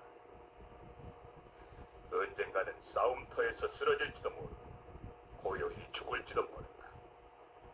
나는 그를 죽이지 않겠다. 다윗과 아비새는 사울의 창과 물병을 들고 진지 밖으로 빠져나와 멀찌감치 떨어져 있는 언덕 위로 올라갔습니다. 그리고는 사울 왕의 병사를 지휘하는 아브넬에게 소리쳤습니다. 아브넬, 내 소리가 들리느냐? 나는 병사 중에 내가 가장 용감한 줄 알았는데 어째서 나는 왕을 지키지 않았느냐? 어떤 사람이 내 주인인 왕을 죽이려고 숨어 들어가지 않았느냐? 너는 임무를 다하지 못했다. 왕의 머리맡에 둔 천과 물병이 어디 있는가 찾아보아라. 이것은 다윗의 목소리가 아니냐? 분명히 저의 목소리입니다. 그런데 어찌하여 이처럼 저의 뒤를 쫓으십니까? 당신은 저를 이스라엘에서 이교도의 나라로 내쫓았습니다. 왜 저같이 보잘것없는 인간을 쫓는 것입니까? 내가 죄를 저질렀다. 다윗아, 내게로 돌아오너라. 너는 오늘 기회가 있었는데도 날 죽이지 않았으니 나는 두 번 다시 내게 해를 끼치지 않겠다. 창은 여기 있습니다. 부하를 보내어 가져가십시오. 오늘 제가 왕의 목숨을 중히 여겼듯이 하나님께서도 저의 목숨을 중히 여기시고 온갖 고난에서 구해주실 것입니다. 다윗, 너는 정말 훌륭하다. 너는 큰 일을 해낼 수 있을 것이다. 다윗의 훌륭한 인격에 감동한 사울은 다윗에게 해를 끼치지 않고 돌아갔습니다. 그러나 마음을 놓을 수는 없었습니다. 사울이 이미 약속을 한 번 어겼기 때문입니다. 이스라엘에 남아있다가는 어느 날인가 사울에게 죽음을 당할 것이다. 하루빨리 블레셋 사람의 땅으로 달아나는 게 상책이다. 내가 나라 밖으로 나간다는 말을 들으면 사울도 나를 찾지 않을 것이다. 그리하여 다윗은 그의 가족과 600명의 부하를 거느리고 블레셋으로 갔습니다. 다윗을 따뜻이 맞이하여 그가 요구한 대로 남쪽 광야에 있는 시글락이라는 고을을 주었습니다. 그곳에 있는 동안에도 다윗을 따르는 이스라엘 사람의 수가 계속 늘어났습니다. 많은 사람이 사울과 싸우는 다윗에게 동정을 했습니다. 그들은 다윗이 사울 왕에 대해 아무런 잘못도 저지르지 않았다는 것을 알고 있었습니다. 뿐만 아니라 사무엘이 베들레헴의 주민들 앞에서 다윗에게 왕이 될 표시로 기름을 부어주었다는 것도 기억하고 있었습니다. 이스라엘의 우수한 병사들은 다윗을 도우러 왔습니다. 그들은 용감한 병사였습니다. 그들은 왼손으로도 활을 쏘아 맞출 수 있었습니다. 그들은 방패를 잘 다룰 줄 알았고 사슴처럼 빨리 달릴 수 있었습니다. 다윗은 1년 4개월 동안 시글락에서 살았습니다.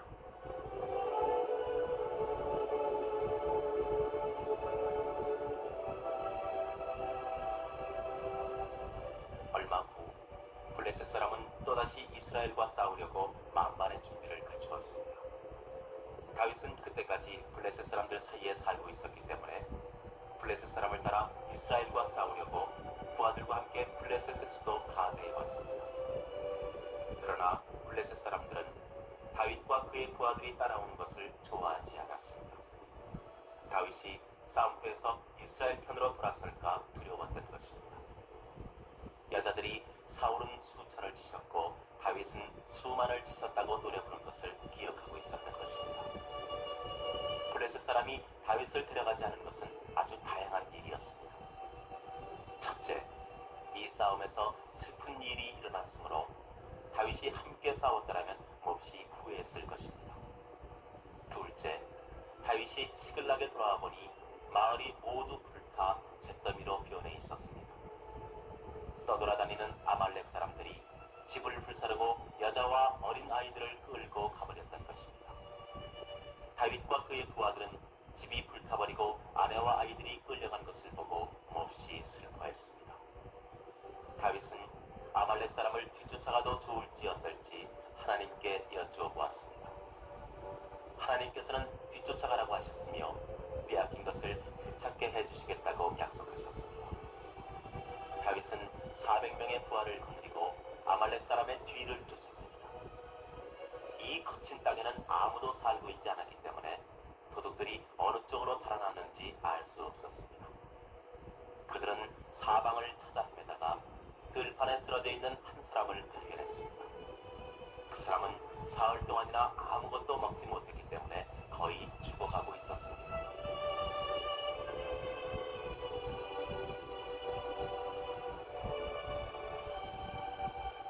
다윗의 부하들은 그를 구해서 빵과 물과 마른 무화과와 건포도를 주었습니다.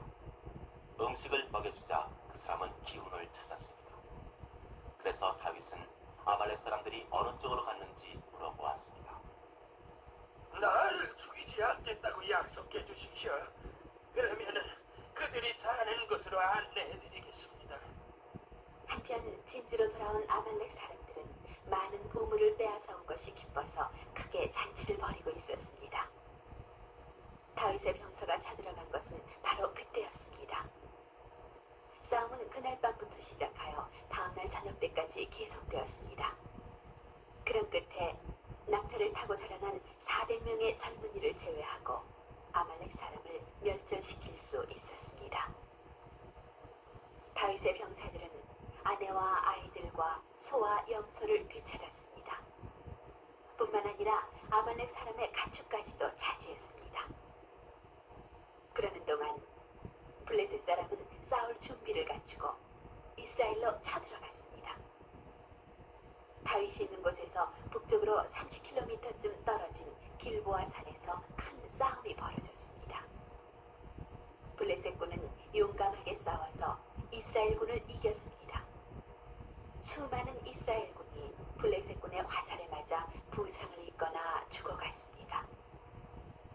요나단을 비롯하여 사울의 다른 아들도 죽었습니다. 블레셋 사람은 도망치는 사울을 뒤쫓았습니다. 사울은 블레셋 사람에게 잡혀서 모욕을 당할까 두려워하여 무기를 보관하는 부하에게 말했습니다. 그 칼로 날 찔러 죽였다오.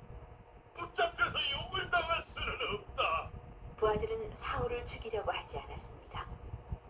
하는 수 없이 사울은 자기의 칼을 뽑아 땅에 거꾸로 꽂고 그 위에 몸을 덮쳤습니다. 그러나 곧 죽지 않았습니다. 몹시 괴로워하던 사울은 아말렉 사람을 보자 부탁했습니다. 가까이 와서 날 죽여다오. 나는 괴로워서 견딜 수가 없다. 그 젊은이는 사울이 살아날 가망이 없음을 보자 그의 말대로 목숨을 끊어주었습니다. 사울이 숨을 거두자 젊은이는 사울의 왕관과 팔찌를 벗겨가지고 가버렸습니다. 싸움이 끝난 다음 날 블레셋 군은 죽은 사람의 물건을 빼앗으려고 싸움터를 찾아왔습니다. 그들은 사울의 아들 삼형제의 시체를 발견했습니다. 곧이어 사울의 시체도 발견하고 크게 기뻐했습니다. 사울이 전사했다는 소식은 온 나라에 퍼졌으며 그의 갑옷은 블레셋의 신전에 보관되었습니다. 블레셋 사람은 한 걸음 더 나아가서 사울과 그의 아들 삼형제의 시체를 성벽에 문질했습니다. 이것은 이스라엘 사람을 모욕하는 일이었습니다.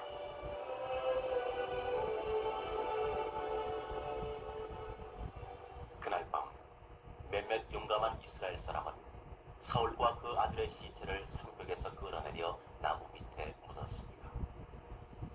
이스라엘 사람들은 싸움이 끝난 다음 이래 동안 슬픔에 잠겨 있었습니다. 한편 다윗은 그런 일을 전혀 알고 있지 못했습니다. 다윗과 그의 부하들은 야만스런 아말렉 사람들과 광야에서 싸우고 있었던 것입니다. 다윗과 그의 부하들이 아말렉 사람을 정복하고 아내와 아이들을 데리고 온 이틀 후 젊은이 하나가 그곳을 찾아왔습니다. 그의 옷은 찢어졌고 머리에는 흙을 덮어쓰고 있었습니다. 그가 어떤 소식을 전하러 온 것을 알고 사람들이 모여들었습니다. 너는 어디서 왔느냐? 자네는 이스라엘군 진지에서 도망쳐 나온 사람입니다. 그곳 형편이 어떤지 얘기해라. 블레셋 사람들이 이겨 수많은 이스라엘 사람들이 죽어 나와졌으며 사울과 그의 아들 요나단도 죽었습니다. 젊은이가 대답했습니다. 이것은 대단히 중대한 소식이었습니다. 다윗이 왕이 된다는 것을 알리는 소식이기도 했기 때문입니다. 너는 사울이 죽었다는 것을 어떻게 알았느냐? 다윗이 물었습니다. 젊은이는 자기가 괴로워하는 사울을 도와 숨을 끊게 했다고 말하면서 사울의 왕관과 팔찌를 다윗에게 주었습니다. 이야기를 듣고 난 다윗은 자기 옷을 찢었습니다. 그의 부하들도 자기들의 옷을 찢었습니다. 해질 때까지 사울과 요나단과 그 밖에 이스라엘 병사의 죽음을 슬퍼하며 탄식을 했습니다.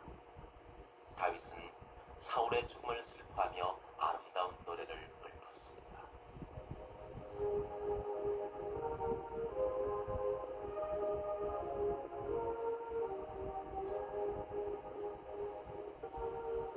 너 이스라엘의 영광이 산 위에서 죽었구나. 아, 용사들은 쓰러졌구나. 사울과 요나단은 살았을 때 그렇게도 정이 두텁더니 죽을 때도 갈라지지 않았구나. 나의 형 요나단, 형을 생각하면 가슴이 미어진다.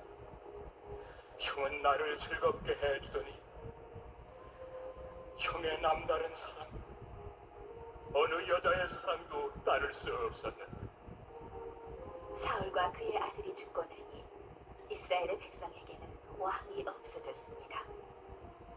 다윗은 사무엘이 자기에게 기름을 부어주었기 때문에 사울이 죽고 난 후에는 자기가 나라를 다스릴 것임을 알고 있었습니다. 다윗은 자기가 왕이라는 것을 선언하기 위해서 어디로 가야 할지 하나님께 여쭈어 보았습니다. 하나님께서는 그에게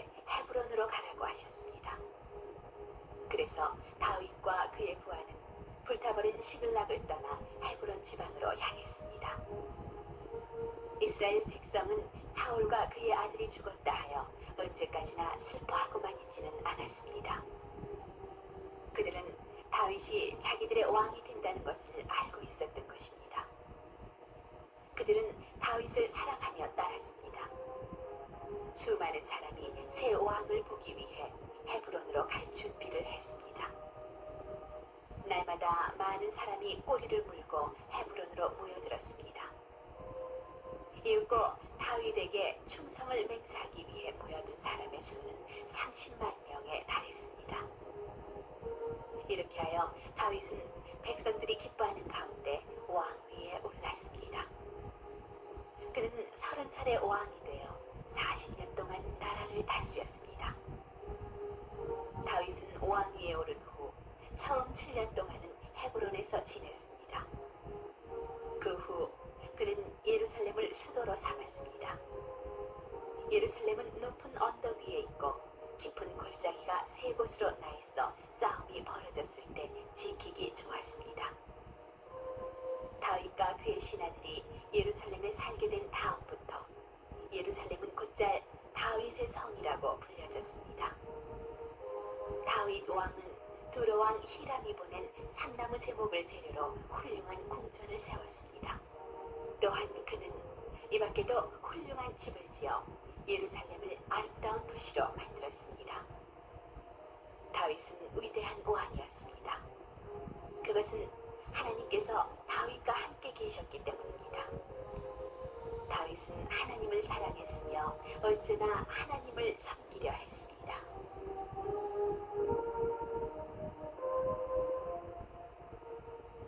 어느 날 다윗은 법궤가 아직도 기럇 여아림에 있다는 것이 생각났습니다. 블레셋 사람이 그것을 빼앗아 갔다가 되돌려준 다음 70년 동안 줄곧 그곳에 있었던 것입니다. 다윗 왕은 법궤를 수도인 예루살렘으로 옮겨오고자 사람을 모아놓고 의논했습니다. 그 말을 듣자 모두 좋은 생각이라고 찬성했습니다. 그들은 기럇 여아림으로 갔습니다. 그리고 2마리의 소가 끄는 새술에 법궤를 실었습니다. 다윗은 수금을 탔고 백성들은 그 수레 곁을 걸어갔습니다.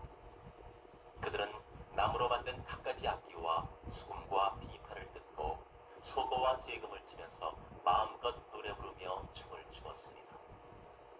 얼마를 가다가 나곤의 타작마당에 이르자 수레를 끌고 가던 소가 뛰므로 하나님의 궤가 떨어지려고 했습니다. 그러자 소를 몰고 가던 우사라는 사람이 급히 손으로 법궤를 붙였습니다. 그러나 하나님께서는 더러운 손이 법궤에 닿는 것을 좋아하시지 않았습니다. 우사는 한마디 말도 못하고 그 자리에서 거꾸러져 죽고 말았습니다. 이것을 보고 다윗과 백성들은 두려워했습니다. 그들은 앞으로 더 나아가지 못하고 오벳 에돔의 집에 법궤를 옮겨놓았습니다.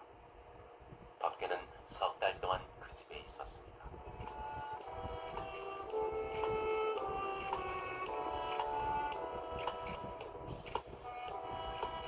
그동안 하나님께서는 그 집을 크게 축복해 주셨기 때문에 다윗은 다시 용기를 얻어 법궤를 예루살렘까지 옮겨가기로 했습니다. 이번에는 모세가 명령한 것처럼 레위 사람이 법궤를 어깨에 메었습니다. 행렬은 다시 움직이기 시작했으며 다윗과 백성들은 노래를 부르고 춤을 추었습니다. 법궤는 예루살렘으로 옮겨졌고 미리 준비된 성막 속에 안치됐습니다. 그 후 그들은 하나님께 제물을 바쳤습니다. 다윗은 법궤를 지키기 위하여 몇 명의 레위 사람을 임명했습니다. 다윗은 백성들에게 축복을 내리고 한 사람 앞에 빵 한 개, 고기 한 덩어리, 건포도 빵 한 덩이씩을 주었습니다. 사람들은 제물을 바칠 때 음악을 연주하며 하나님을 찬양했습니다. 다윗 왕은 수금의 명수였으며 그 밖에도 이스라엘 사람 중에는 훌륭한 음악가가 많았습니다.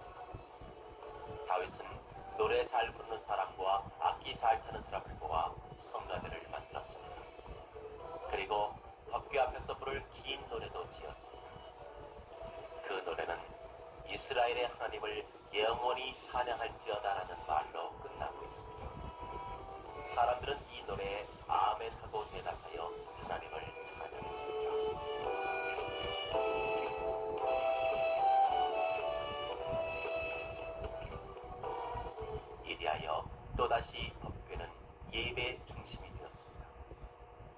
다윗은 하나님께서 함께 하셨기 때문에 위대한 왕이 되었습니다.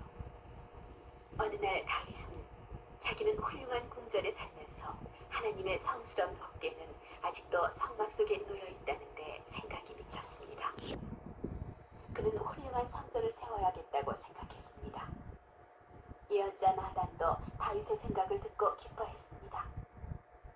그날 밤 하나님께서는 다윗에게 전할 말씀을 나단에게 일러주셨습니다.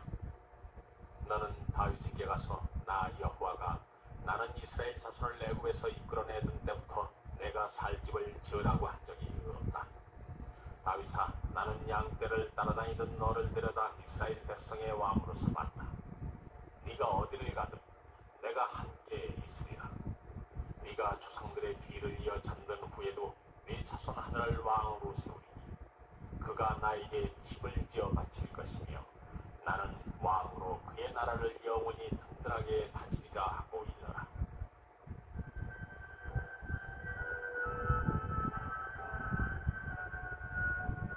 하나님께서는 이스라엘 백성을 애굽에서 인도해내신 후로 아직 성전을 짓도록 명령하신 일이 없었습니다. 하나님께서는 목동 다윗을 이스라엘의 왕으로 만드셨습니다. 하나님께서는 다윗이 죽은 후에도 그의 후손들이 뒤를 이어 왕이 되게 하실 것입니다. 그리고 언제까지나 다윗의 자손과 함께 계실 것입니다. 그러나 성전은 다윗처럼 평생을 싸움으로 보낸 사람의 손으로 지어져서는 안 됩니다. 다윗의 뒤를 이어 왕이 될 다윗의 아들이 하나님의 집을 지어야 하는 것입니다. 다윗은 자기 자손이 언제까지나 이스라엘의 왕이 된다는 말을 듣고는 하나님께 감사드렸습니다. 그리고 성전을 세우겠다는 생각은 포기했지만 앞으로 그것을 세울 자식을 위해 준비는 해두리라고 마음먹었습니다.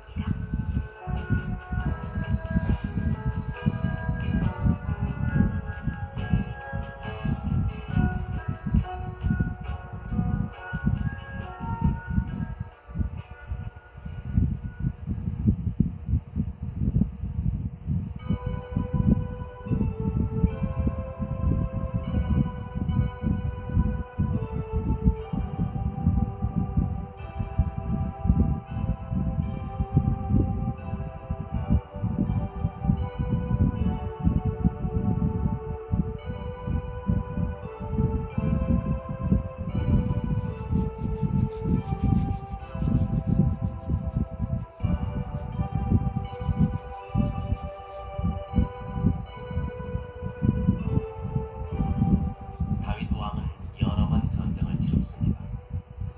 하나님께서는 다윗이 블레셋 사람과 싸울 때마다 승리하도록 하셨습니다.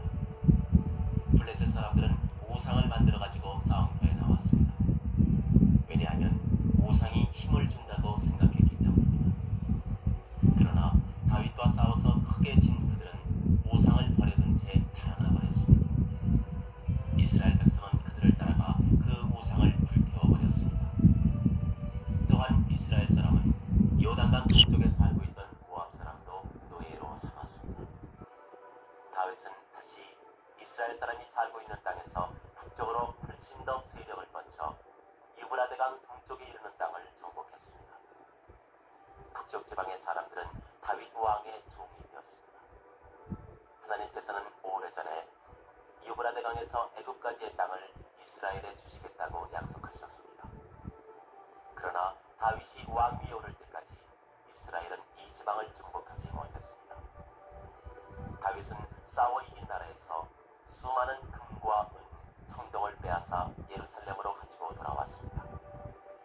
아들이 세우기로 되어 있는 아름다운 성전에 쓰기 위해서였습니다.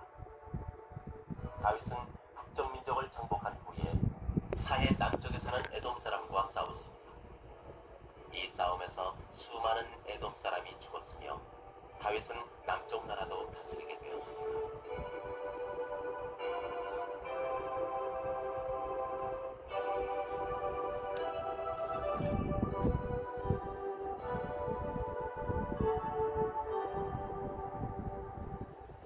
여러분은 사울이 나라를 다스리기 시작했을 무렵 길르앗 야베스 사람들의 오른쪽 눈을 뽑겠다고 위협하던 암몬 왕 나하스 아들 하눈이 왕이 되었습니다. 다윗은 하눈의 아버지의 죽음을 애도하기 위해서 하눈에게 사신을 보냈습니다. 그러나 하눈의 부하는 하눈에게 말했습니다. 다윗이 위로하는 사자를 보내왔다고 해서 그가 부왕을 존경한다고 생각하십니까? 다윗은 이 나라를 탐내고 있는 것이 틀림없습니다. 그 말을 듣고 하눈 왕은 다윗이 보낸 사신들에게 큰 창피를 주었습니다. 한쪽 수염을 깎아버리고 옷도 반을 잘라버렸던 것입니다. 몇 사람이 곧 다윗 왕에게로 달려가서 사신들이 말 못할 창피를 당했다고 알려주었습니다. 다윗은 사신들에게 수염이 자랄 때까지 여리고에 머물러 있도록 일렀습니다. 그 당시에는 남자들이 수염을 길게 기르는 것이 예사였기 때문에 사신들은 수염이 깎인 것을 대단히 부끄럽게 여겼던 것입니다. 여리고는 여호수아가 정복하여 불살라버린 후로 황폐한 채 버려져 있었습니다. 그리고 몇몇 사람 외에는 아무도 없었으므로 사신들은 수염이 자라나기까지 남의 눈에 띄지 않고 그곳에서 살 수 있었습니다. 다윗은 친절한 마음에서 보낸 사신이 그토록 창피를 당한 데 대해 크게 화를 냈습니다. 그리하여 요압이라는 장군에게 용맹스러운 병사를 주어서 하눈과 싸우도록 암몬으로 보냈습니다. 그때 다윗은 예루살렘에 머물러 있었습니다. 하눈은 싸움이 크게 벌어질 것으로 보고 벳르홉 아람 사람과 마아가 왕에게 응원을 청했습니다. 뿐만 아니라 유브라데강 건너편에 있는 다른 나라의 왕들에게도 도움을 청했습니다. 요압도 다윗에게 원군을 청했습니다. 다윗은 곧 수많은 병사를 이끌고 나가 적군과 싸웠습니다. 하나님께서 용감한 이스라엘군을 도왔으므로 그들은 싸움에 져서 다윗 왕의 종이 되었습니다. 그리고 두 번 다시 이스라엘과 싸우기 위해 힘을 모으는 일이 없게 되었습니다. 이제 다윗은 위대한 왕이 됐습니다. 그는 요단강 동쪽의 악몬 사람을 정복했고 북쪽으로는 유브라데 강의 수리아 사람, 남쪽으로는 세일산의 에돔 사람까지 지배하게 된 것입니다. 이들은 다윗 왕의 종이 됐습니다. 나라의 터전이 잡히자 다윗은 사울의 자손 가운데에서 도움을 받아야 할 사람이 있는지 어떤지 찾아보게 했습니다. 사울의 종 가운데 한 사람인 시바가 아직 살아있다는 것을 알게 되었습니다. 다윗 왕은 곧 시바를 불러오게 하여 말했습니다. 사울의 집안 사람 가운데 아직 살아남은 자가 있느냐? 살아있다면 그 사람에게 친절을 베풀어 주고 싶다. 요나단의 아들이 아직 살아있습니다. 이름은 무비보셋이라고 하는데 절로 말입니다. 그는 아버지 요나단과 할아버지 사울이 전사한 무서운 싸움에 있었을 때 5살이었습니다. 싸움에 졌다는 소식이 전해지자 유모는 그를 숨기려고 품에 안고 달아났습니다. 그러나 그때 그 아이를 떨어뜨리고 말았습니다. 그 때문에 그 아이는 다리를 절게 된 것입니다. 그를 찾아서 이리로 데려오너라. 무비보셋을 데려오자 다윗은 요나단과 정답게 지내던 일이며 그와 주고받은 약속을 생각하고 땅에 엎드려 두려움에 떨고 있는 그에게 다정스러운 목소리로 말했습니다. 무비보셋아, 여기 있습니다. 무비보셋은 왕이 자기에게 무엇을 바라고 있는지 불안했던 것입니다. 조금 더 두려워 말아라. 나는 이제 내 아버지 요나단에게 입은 은혜를 너에게 갚고 싶다. 너의 할아버지 사울의 땅을 돌려주마. 그리고 너는 언제나 나와 같은 식탁에서 식사를 하도록 하라. 다윗은 다정하게 말했습니다.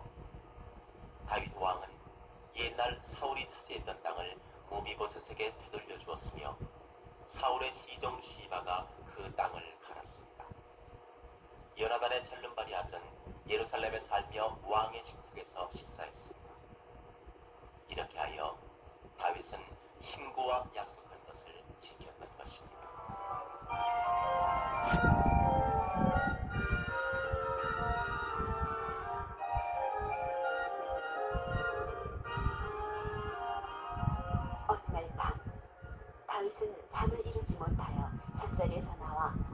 지붕 위로 올라갔습니다. 지붕 위에서 시원한 바람을 쐬고 달빛을 즐기려 한 것이었는지도 모릅니다. 가나안의 집들은 지붕이 평평하고 주위에 울타리가 있었습니다.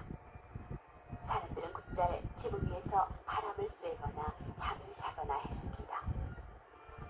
지붕 위에서 내려다보니 가까이 있는 어느 집 뜰에서 한 여자가 목욕을 하고 있었습니다. 다윗은 종을 보내어 그 여자를 불러오게 했습니다. 그 여자는 다윗을 위해 싸움터에 나가 있는 우리아라는 사람의 아내로 이름은 바세바라고 했습니다. 바세바가 다윗 앞에 나타났습니다. 다윗은 첫눈에 그 여자에게 반했습니다. 그러나 그 여자는 이미 결혼한 몸이기 때문에 아내로 삼을 수 없었습니다. 다윗은 나쁜 생각이 떠올랐습니다. 이 여자의 남편이 싸움터에서 죽기만 한다면 나는 이 여자와 결혼할 수가 있을 텐데. 다윗은 바세바를 아내로 삼고 싶어 싸움터에 나가 있는 장군 요압에게 편지를 보내어 우리아를 최전선에 배치하도록 명령했습니다. 우리아를 싸움이 가장 심한 곳으로 보내어 전사하게 만들려는 것이었습니다. 요압은 왕의 명령에 따라 우리아를 성벽 가까운 가장 위험한 곳에 배치했습니다. 그 결과 우리아는 성벽에서 내려쏘는 화살에 맞아 다윗이 바라던 대로 죽고 말았습니다. 우리아의 아내 바세바는 남편이 죽었다는 소식을 듣고 슬퍼했습니다. 그러나 얼마 안 있어 다윗과 결혼했으며 아들까지 낳았습니다. 하나님께서는 이런 다윗을 용서하시지 않았습니다. 하나님께서는 다윗에게 예언자 나단을 보내셨습니다. 나단은 다윗에게 다음과 같은 이야기를 들려주었습니다. 어느 곳에 두 남자가 있었습니다. 한 사람은 부자였고 한 사람은 가난뱅이였습니다. 부자는 많은 양과 소를 갖고 있었지만 가난한 사람은 한 마리의 암양 새끼밖에 가진 것이 없었습니다. 그는 이 새끼 양을 자기 자식들과 함께 키우며 한 밥그릇에서 같이 먹이고 잘 때도 품에 안고 잤습니다. 그는 양을 딸처럼 귀여워했습니다. 어느 날 부잣집에 손님이 한 분 찾아왔습니다. 부자는 손님을 대접하는데 자기 양이나 소를 잡는 것이 아까웠습니다. 그래서 가난한 사람의 양을 빼앗아 그것으로 나그네를 대접했습니다. 하나님께서는 살아계신 그런 짓을 한 자는 죽어 없어져야 마땅한. 그는 그 새끼 양의 4배로 갚아줘야 한다. 왕이 바로 그 사람입니다. 하나님께서는 나는 너에게 기름을 부어 이스라엘의 왕으로 삼았고 너를 사울의 손에서 구해내어 왕국을 주었다. 너는 여러 명의 아내를 거느리게 되었다. 그런데도 어째서 이처럼 나쁜 짓을 저질렀느냐? 우리아에게는 한 사람의 아내밖에 없었다. 너는 암몬 사람의 칼로 그를 죽였으며 그의 아내를 빼앗아 자기 아내로 삼았다.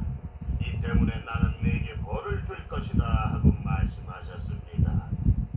그제야 다윗은 자기가 얼마나 큰 잘못을 저질렀는가를 깨닫고 크게 뉘우쳤습니다. 나단은 다시 예언하였습니다. 하나님께서는 왕께서 회개하시면 용서해 주실 겁니다.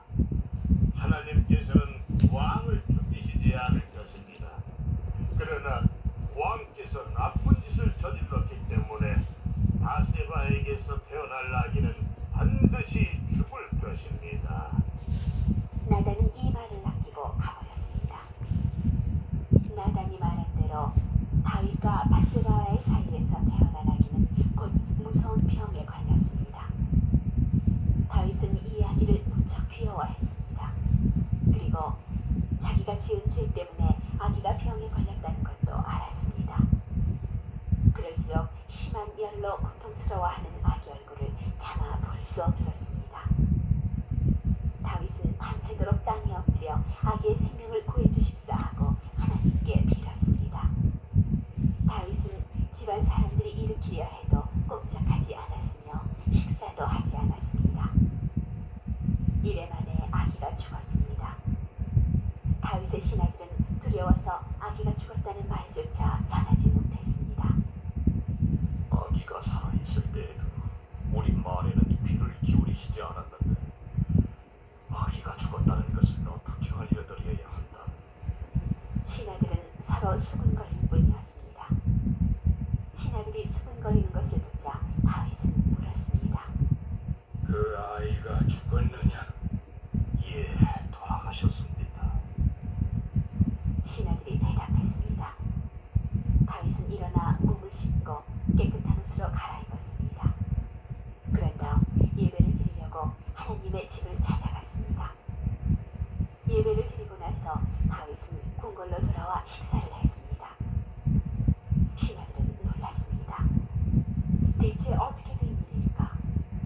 아기가 살아있는 동안에는 아무것도 먹지 않으며 슬퍼했는데 아기가 죽고 나자 일어서서 식사를 하다니.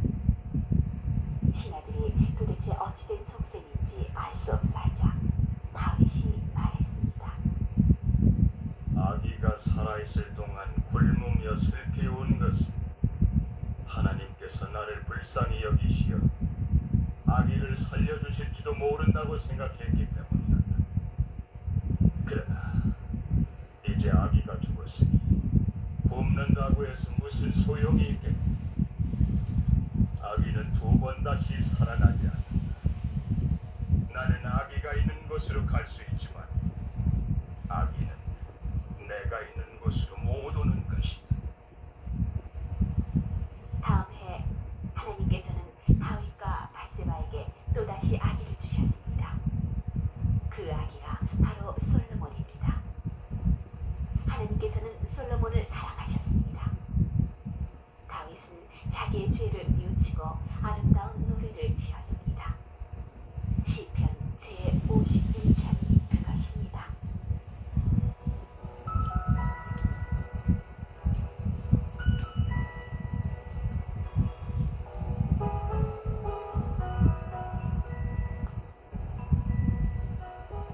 멋지신 하나님이시여, 나를 불쌍히 여기소서. 멋지신 분이여, 내 죄를 없애주소서. 내 죄를 내가 알고 있사오며 내 잘못 항상 눈앞에 아른거리오며 이 몸이 깨끗해지도록 정화수를 나에게 뿌리소서. 당신은 제물을 즐기지 아니하시며 번제를 드려도 받지 아니하시옵니다.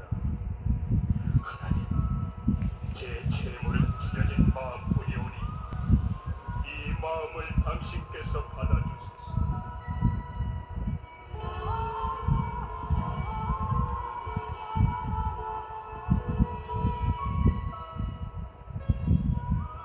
솔로몬은 아직 어린아이였지만 다른 아들들은 어른이었습니다. 그 중에서도 셋째 아들 압살롬은 인물이 뛰어났습니다. 다윗은 이 셋째 아들을 특히 사랑했습니다. 압살롬만큼 잘생긴 청년은 나라 안에서 찾아볼 수 없었습니다. 길고 아름다운 머리칼이 어깨 위에 드리워져 한층 더 돋보였습니다. 압살롬은 1년에 한 번씩 머리를 잘랐는데 머리숱이 어찌나 많았던지 잘라낸 머리칼의 무게가 3kg이나 되었습니다. 사람들에게는 자연히 왕자에 대한 이야기가 올텐했습니다. 압살롬은 사람들의 눈길을 모으는 것을 좋아했습니다. 그는 결혼하여 자기 집에 따로 살면서 화려한 생활을 누렸습니다. 압살롬은 나들이 할 때마다 50명의 부하를 거느렸으며 훌륭한 병거를 타고 다녔습니다. 사람들은 그 행렬이 지나갈 때마다 놀란 눈으로 바라보며 말을 주고받았습니다. 왕자님이 지나가신다. 어쩌면 저렇게도 훌륭하실까. 사람들은 압살롬의 사람됨이 겉보기만큼 훌륭하지 못하다는 것을 알지 못했다는 것입니다. 압살롬은 이스라엘 백성들의 마음에 들려고 노력했습니다. 압살롬은 곧잘 성문 앞에 서 있었습니다. 그리고 그는 시골 사람이 이웃과 다투다가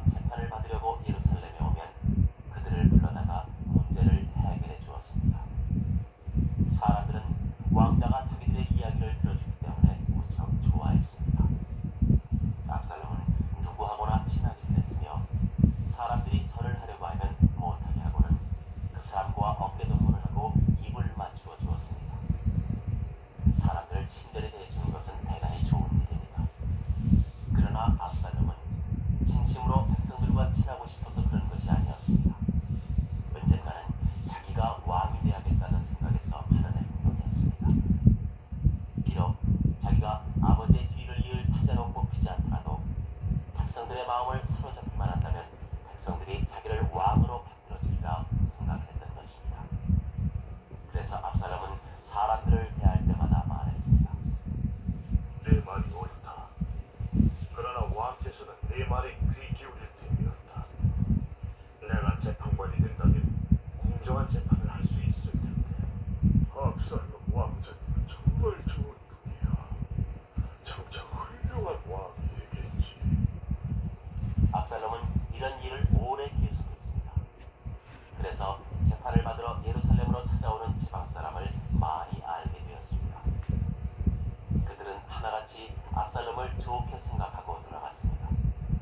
압살롬은 이스라엘 사람들의 마음을 사로잡기 위해 무슨 일이든지 했습니다.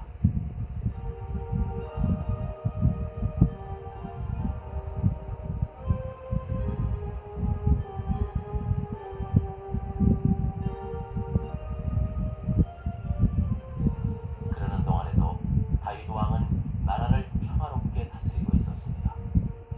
그는 끊임없이 적을 정복하여 나라를 사방으로 넓혀갔습니다. 정복당한 나라의 백성들은 다윗의 종이 되었습니다. 어디를 가나 사람들은 다윗을 존경하고 두려워했습니다.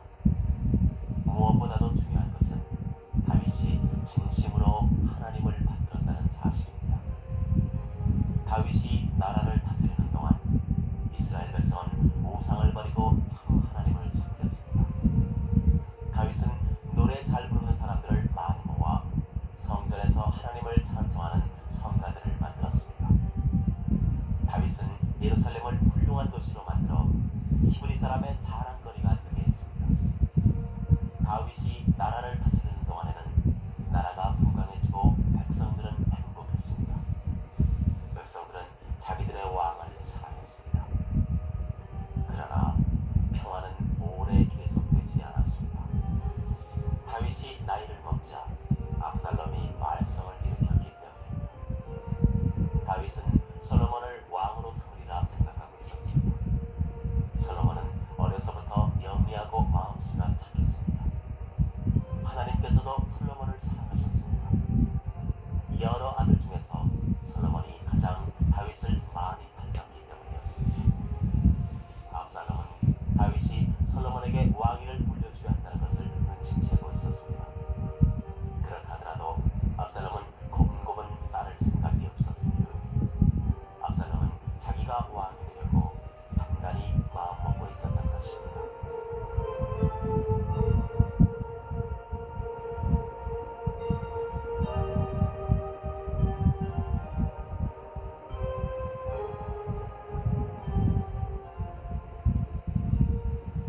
압살롬은 마음씨가 고약하고 남을 잘 속였으므로 다윗이 세상을 떠나기도 전에 말썽을 일으켰습니다.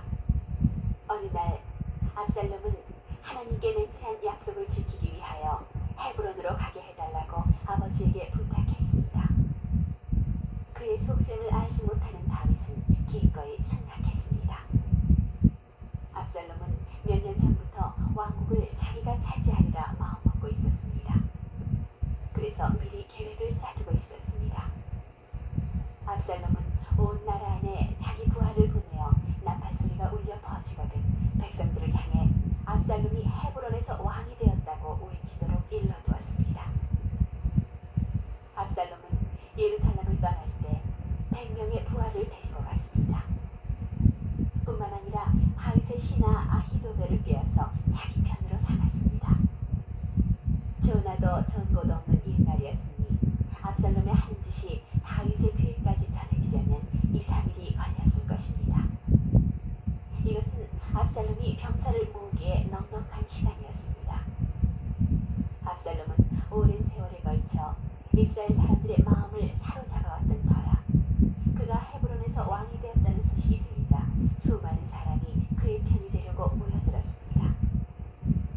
그러나 한편에서는 다윗에게 충실한 사람이 그 소식을 알리려고 예루살렘으로 달려갔습니다.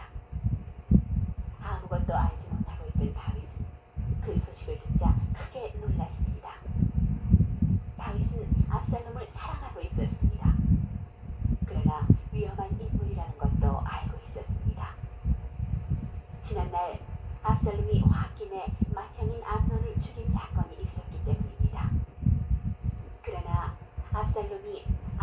자기에게 칼을 들고 덤비리라고는 꿈에도 생각해 본 적이 없었습니다.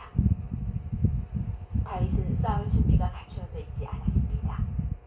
게다가 아들의 군대가 얼마나 강한지도 알지 못했습니다.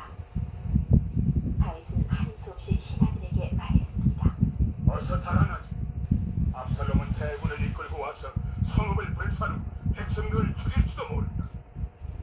이리하여 다윗과 그의 신하들은 급히 예루살렘을 떠났습니다. 그러나 다윗은 외롭지 않았습니다. 사울의 눈을 피해 다닐 때 다윗과 함께 있었던 600명의 용사가 이번에도 다윗을 따라 나섰기 때문입니다. 레위 사람들도 하나님의 법궤를 메고 다윗의 뒤를 따랐습니다. 다윗은 제사장 사독과 아비아들에게 일렀습니다. 아비아달, 나를 따라오지 말고 법궤를 메고 성읍으로 되돌아가시오.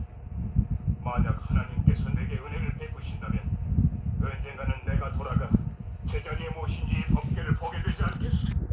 사독, 당신은 아들 아히마아스와 아비아달의 아들 요나단과 함께 성읍에 남아있도록 하시오. 압살롬도 제사장은 해치지 않을 것이오. 일이 되어가는 형편을 살폈다가 당신의 아들을 시켜 내게 알려주시오.